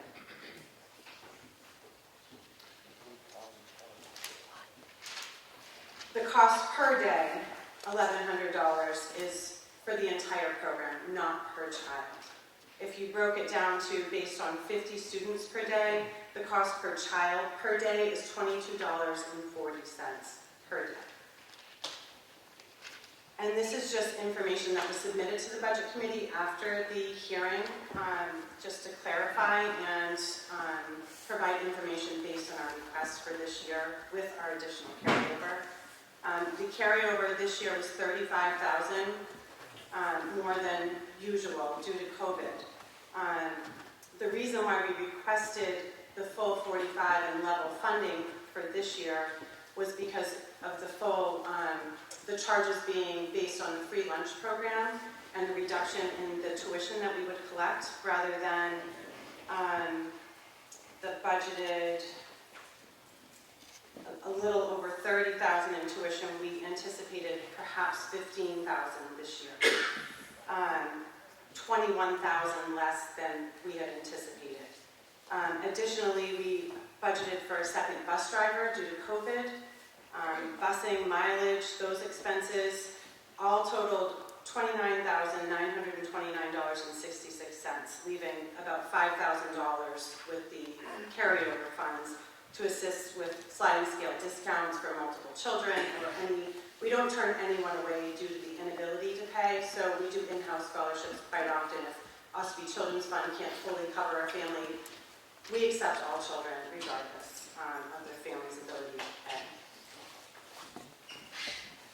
Additionally, I addressed the administrative expenses, the requirement of a full-time director by the 21st Century Nita M. Malawi federal grant that we're funded under, and the Better Business Bureau recommends a ratio of less than 35% administrative costs for nonprofits. Based on our budget, our administrative costs total about 37%, so that's about 2% over their recommended. But our budget doesn't include about $100,000 of in-kind services that we do not budget for annually. So if you incorporated the in-kind with the actual expenses, the cash that goes out, our administrative costs are 25%, which is 10% less than the recommendation. Additionally, there's a Wallace Foundation calculator for out-of-school time programs, after-school programs such as ours that are running an academic enrichment program. It is different than daycare, it's different than rec. We're working with certified teachers, paraprofessionals, and really focusing on academic strengths and growth in addition to general enrichment, social skills, and character development. So the Wallace Foundation calculator, based on the median cost, which in my opinion, it's best to have a program that's operating at a medium cost rather than a low or a high cost. You're in a very safe place for a successful program. It was $231,300.81. Our budget for the year was $223,985.53. So again, $10,000 less than the recommended or the median cost. There's other information that I did provide to the Budget Committee just to clarify some of the information that they were basing their judgments on. But also just to address, if it comes up, I'm happy to address it. To address the number of participants during COVID, we were fully remote. Our participation was significantly lower than it has ever been, as was our staffing. And we had a significant amount of carryover due to that. So that explains the carryover. Currently, we have 185 registered students. That's from the summer through the school year. For this past trimester that we're in right now that is just ending, we have exactly 103 students registered. We're serving about 42 students per day, and 82 students come through in a week. So I can provide more information. I have some things ready if need be, but I think I addressed some of the things that were brought up. Thank you. Mr. Howard? Right now with West Ossipee, I'd like to recommend a positive vote on this particular warrant article. And to provide some context, when I moved here in 1987 from Vermont and attended my first town meeting in 1988, one of the things that immediately impressed me was looking at the support to outside agencies and all these other programs that go to support the residents of this town. Specifically, when the building was bought where Ossipee Crossing is currently located.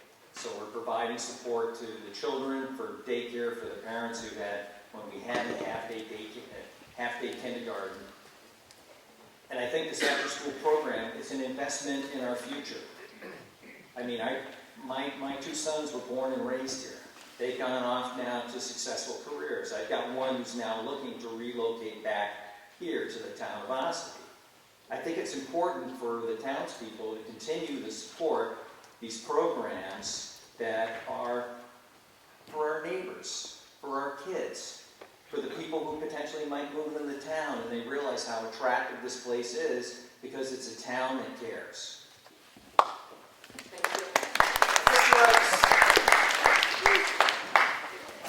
I got a couple points. One, I've been here since 1990, and this program helped me out a lot when I had 6 kids in the house. Now I don't. It's my obligation to give a little bit back. And I really think if you don't give kids something to do, decent role models, in a structured environment, you're going to have kids that are not going to be productive. I see it at work. I see it everywhere else. I also, maybe I'm off base with this, but I don't think it's the Budget Committee's job to look at what another organization has in their bank account to say what the town of Ossipee is going to give to them. I listen to all these people stand up here and say, hey, we've been doing this, we've been telling you we want to do this. It's what we want. I say go for it. Mr. Conley? This will be my end. So there was a question earlier whether we're going to have to come through this every year. As long as I have a voice in this town, there will be a warrant article for the schools out budget. It will not, as long as we have selectmen that approve this budget, it will not come before the Budget Committee. We don't have to go through this every year. As long as this body approves it, and as long as we have selectmen that support it, we don't need to go in front of the Budget Committee. As long as we have the people of the town that back it. Thank you. Mr. Lang? Again, started working in this program the same year I started teaching in the district here 19 years ago. I've watched her grow. I've watched her grow the program. I've watched her grow as an administrator. And most importantly, I've watched the children that she's worked with grow, and I teach them in the high school. And I cannot say enough good about this program. Please vote for this. Thank you. Any other discussion?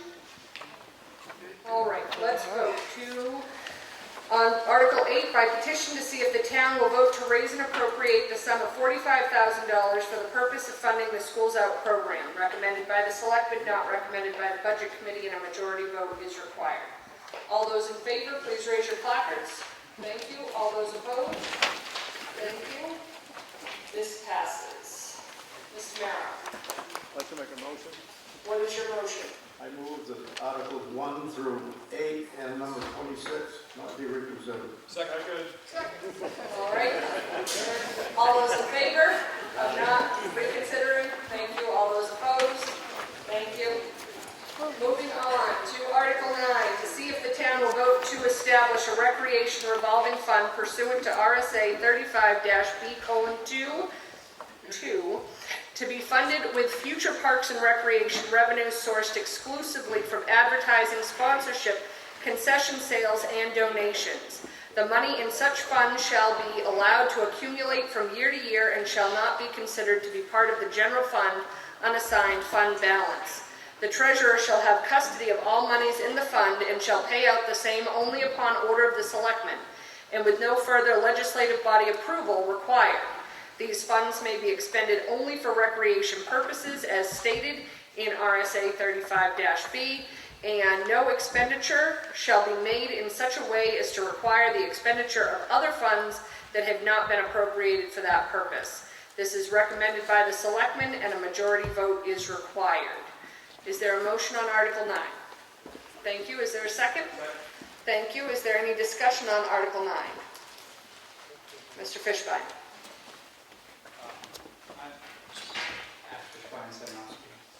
I'm in favor of this. I think it's a really great method of accounting.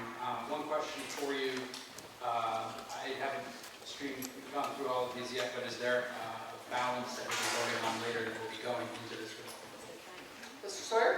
No.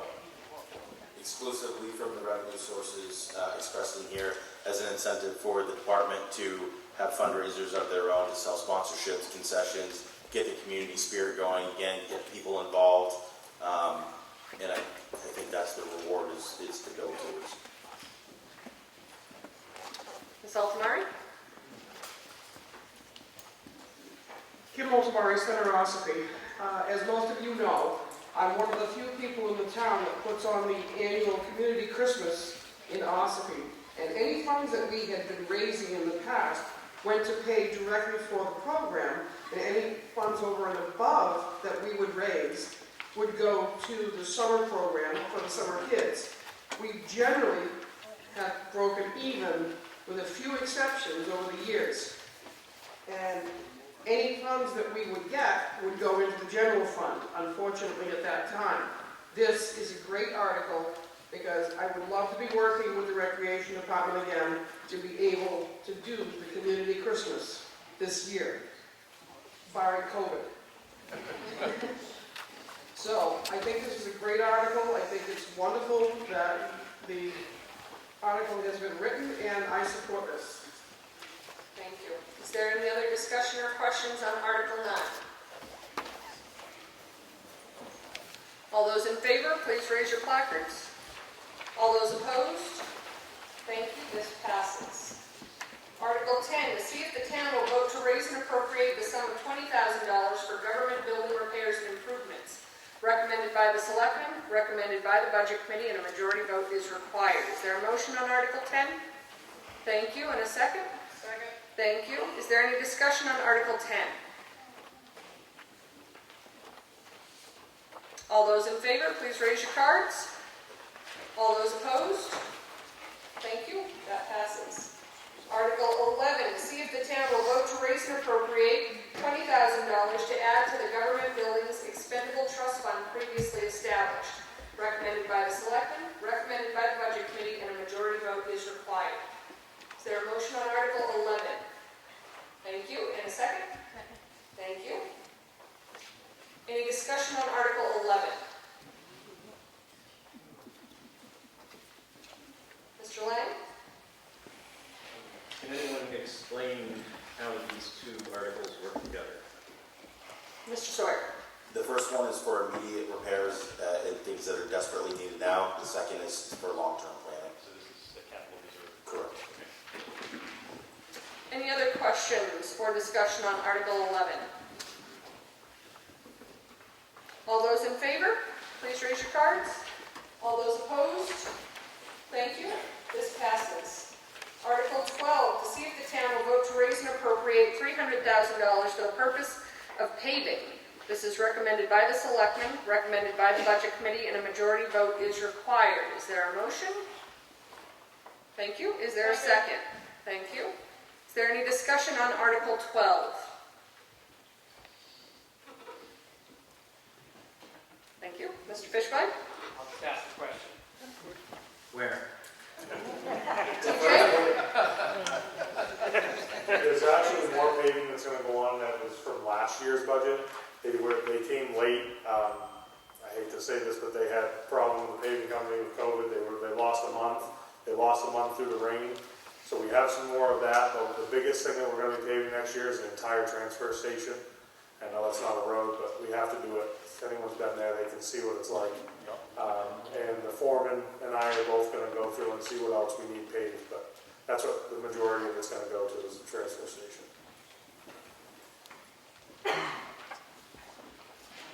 Any other discussion on Article 12? All right, all those in favor, please raise your cards. All those opposed? Thank you, this passes.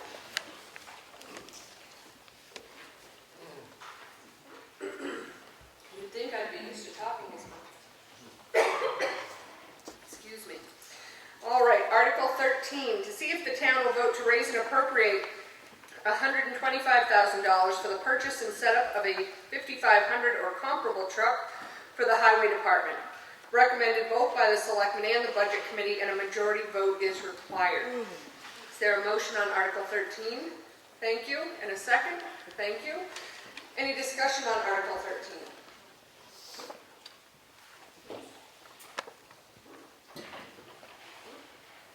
All those in favor? All those opposed? Thank you. That passes. Moving on to Article 14, to see if the town will vote to raise and appropriate $35,000 to be added to the Highway Equipment Capital Reserve Fund previously established. Recommended both by the Selectmen and the Budget Committee, and a majority vote is required. Is there a motion on Article 14? Thank you. And a second? Thank you. Any discussion on Article 14?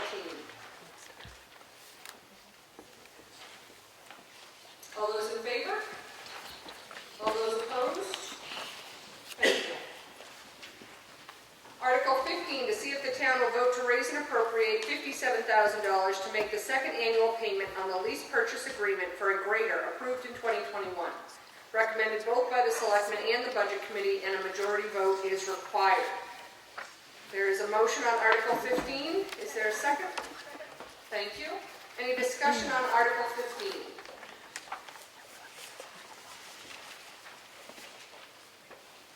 All those in favor? All those opposed?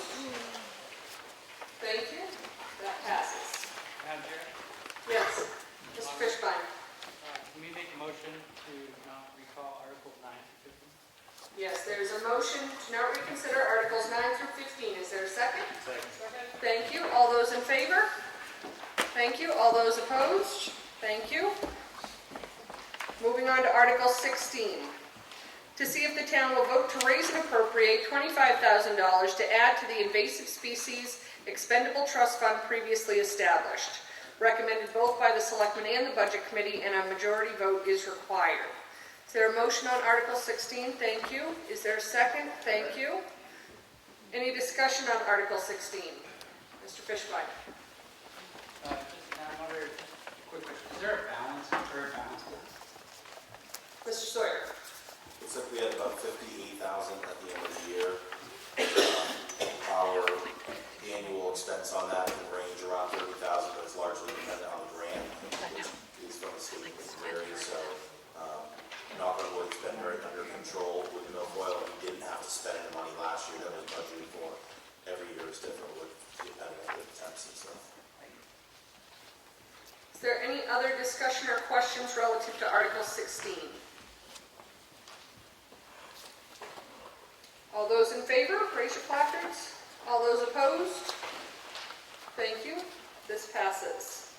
Article 17, to see if the town will vote to raise and appropriate $20,000 to add to the bridge replacement repair expendable trust fund previously established. This is recommended both by the Selectmen and the Budget Committee, and a majority vote is required. Is there a motion on Article 17? Thank you. And a second? Thank you. Any discussion on Article 17? Mr. Fishbein. But you are. But I am. Usually it's you, Mr. Emery.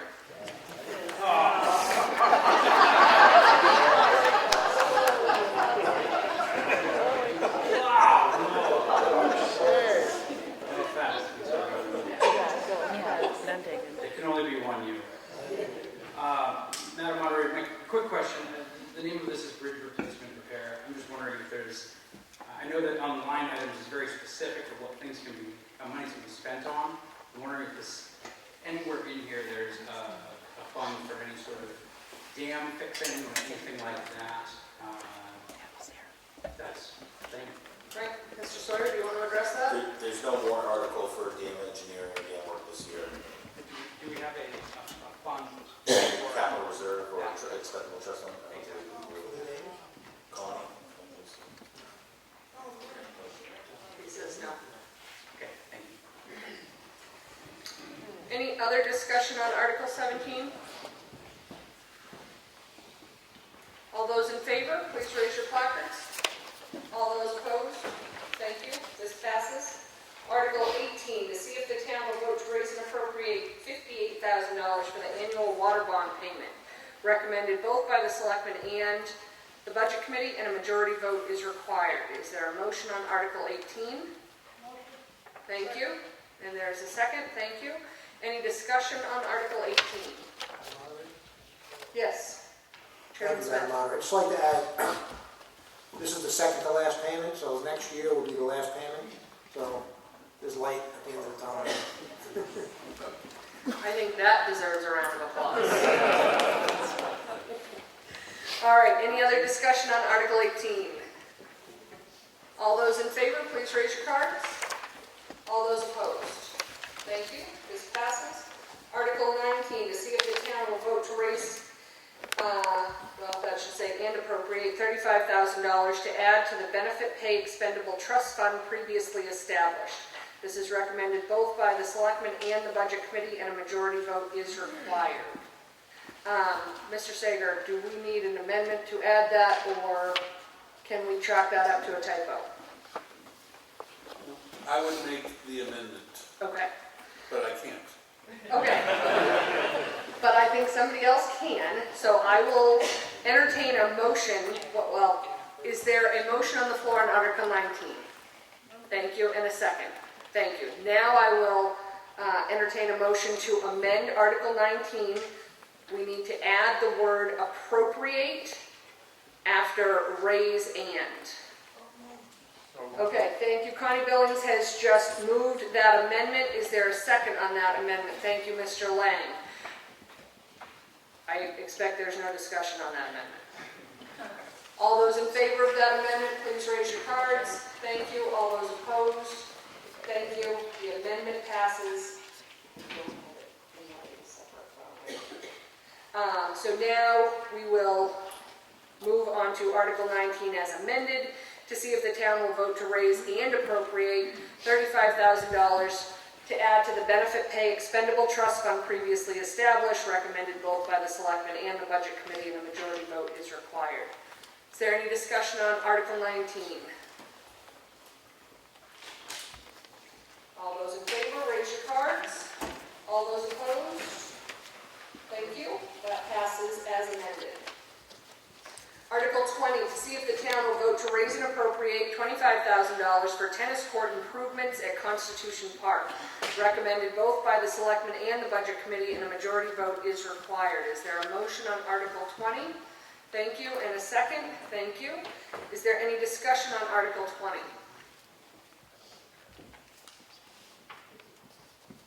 All those in favor? All those opposed?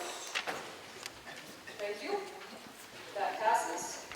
Article 21, to see if the town will vote to raise and appropriate $5,000 for fireworks. Recommended both by the Selectmen and the Budget Committee, and a majority vote is required. Is there a motion on Article 21? Thank you. And a second? Thank you. Is there any discussion on Article 21?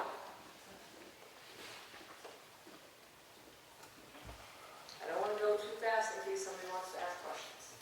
All those in favor? All those opposed? Thank you, Mr. Babson. That does pass. Article 22, to see if the town will vote to raise and appropriate $20,000 to add to the solid waste disposal and recycling expendable trust fund previously established. This is recommended both by the Selectmen and the Budget Committee, and a majority vote is required. Is there a motion on Article 22? Thank you, Sam. And a second? Thank you. Any discussion on Article 22?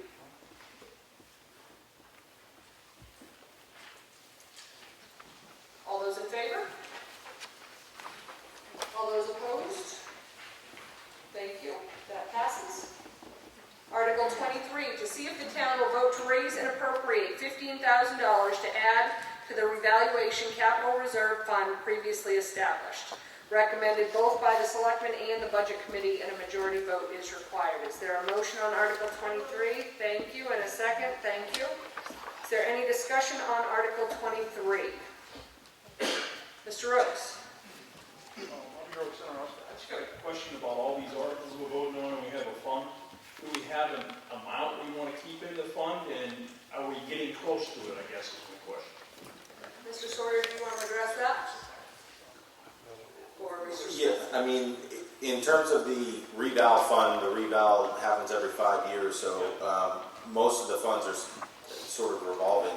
You know, the highway equipment, we have a 10-year plan in order to kind of take out the high spots for when a new six-wheeler. I'm just kind of curious, How we're doing? Yeah, how we're doing and what's going on, yeah. I think we're on track for the most part. I mean, if we had a major bridge catastrophe or something, we're underfunded. I mean, we're probably being underfunded for catastrophe in a lot of things, frankly, but I think we're on a plan. And are the totals in the report? They are. Trustee of Trust Fund is the MS. Thank you. Page 47. So you can look at the various amounts that are in there. Because I think it varies based on the account as to how much you want to keep in there. Any other discussion on Article 23? All those in favor, please raise your placards. All those opposed? Thank you. That passes.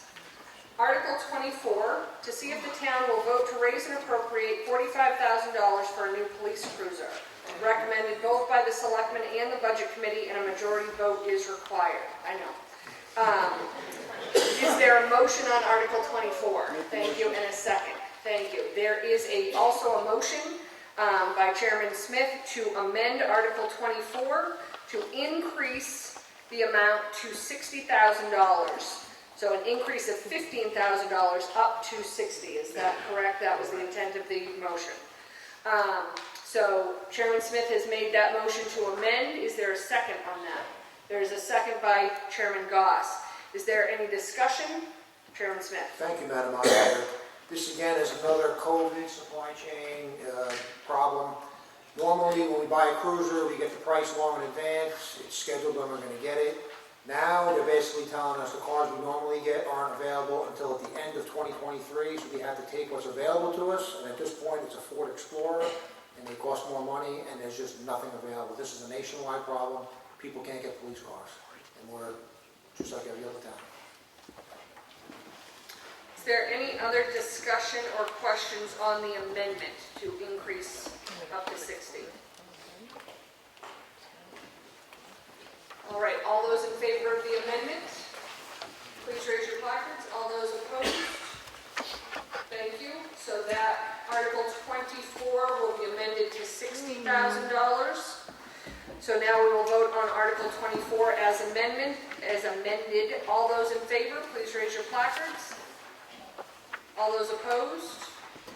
Thank you. Article 24 passes as amended. Article 25, by petition to see if the town will vote to raise and appropriate $3,000 to fund Children's Unlimited. Recommended by the Selectmen, recommended by the Budget Committee 5-1 to 1, and a majority vote is required. Is there a motion on Article 25? Second. Motion and a second, thank you. Is there any discussion on Article 25?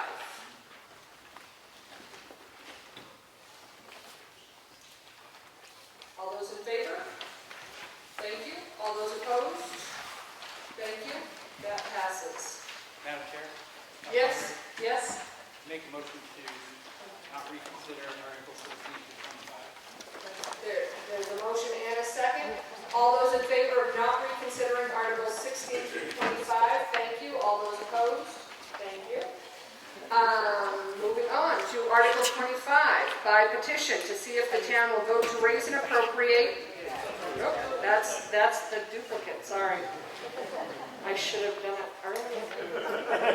And we've already voted down Article 26.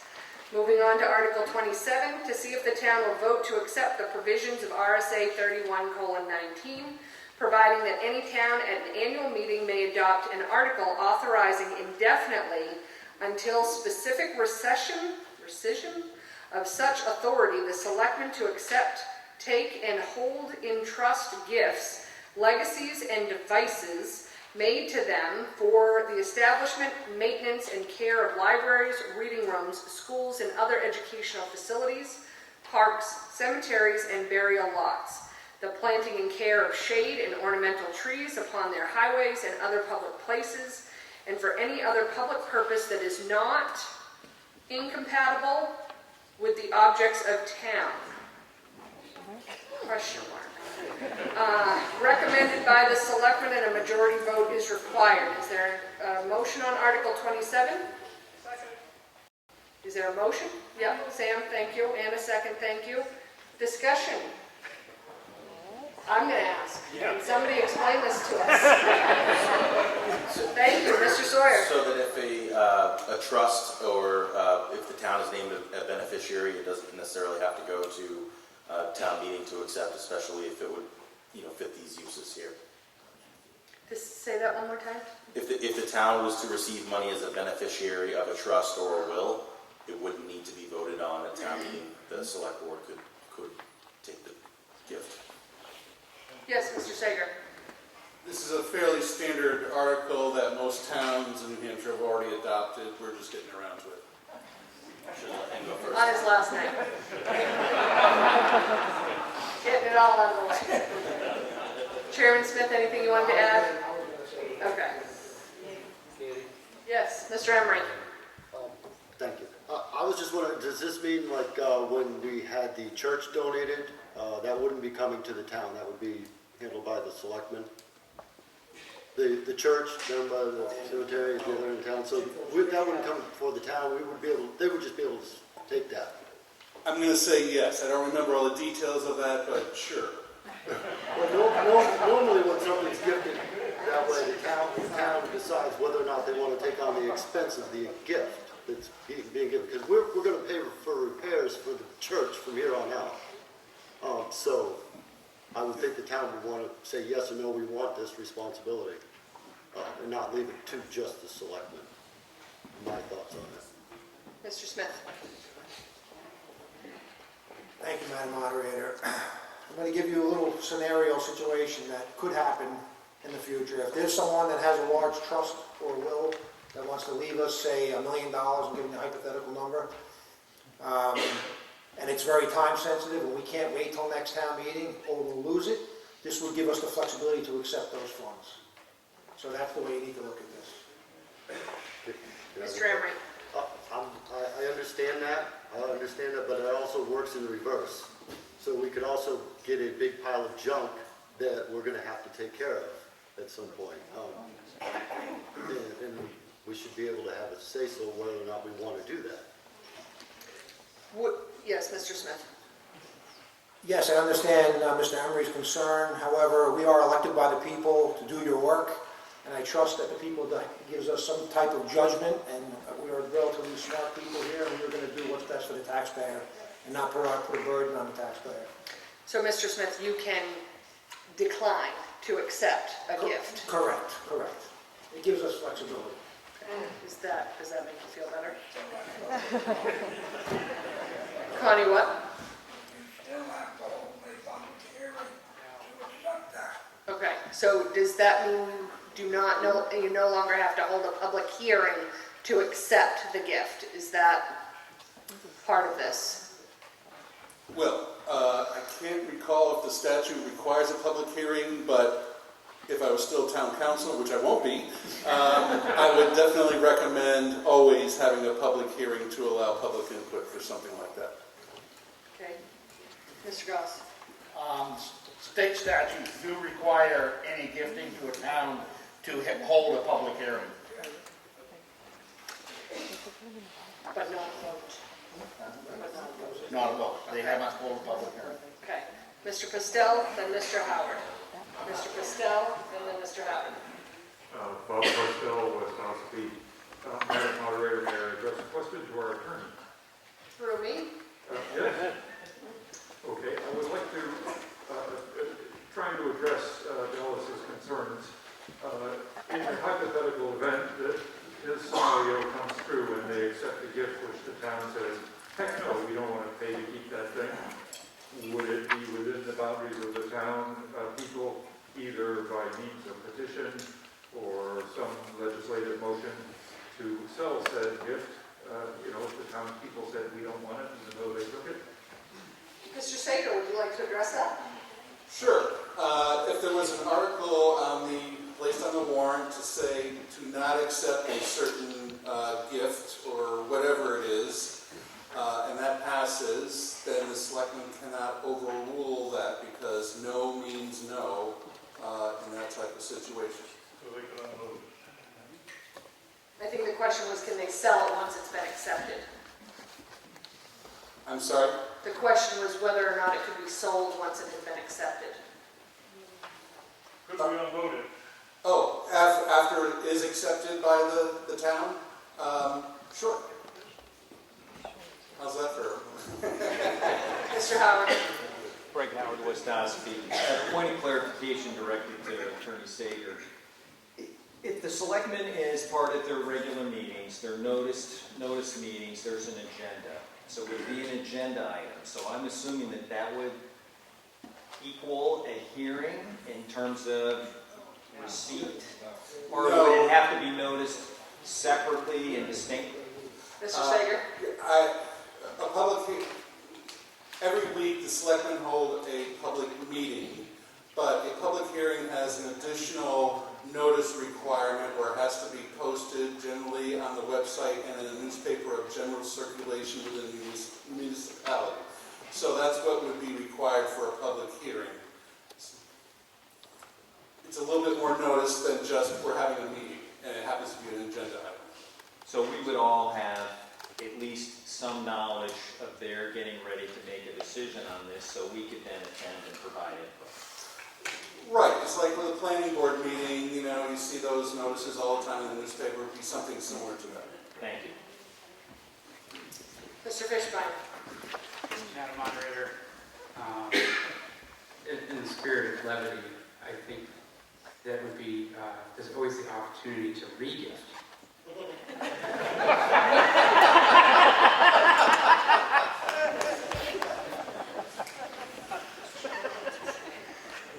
Yeah, there is.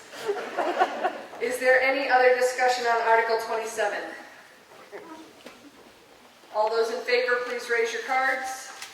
All those opposed? Thank you. This passes.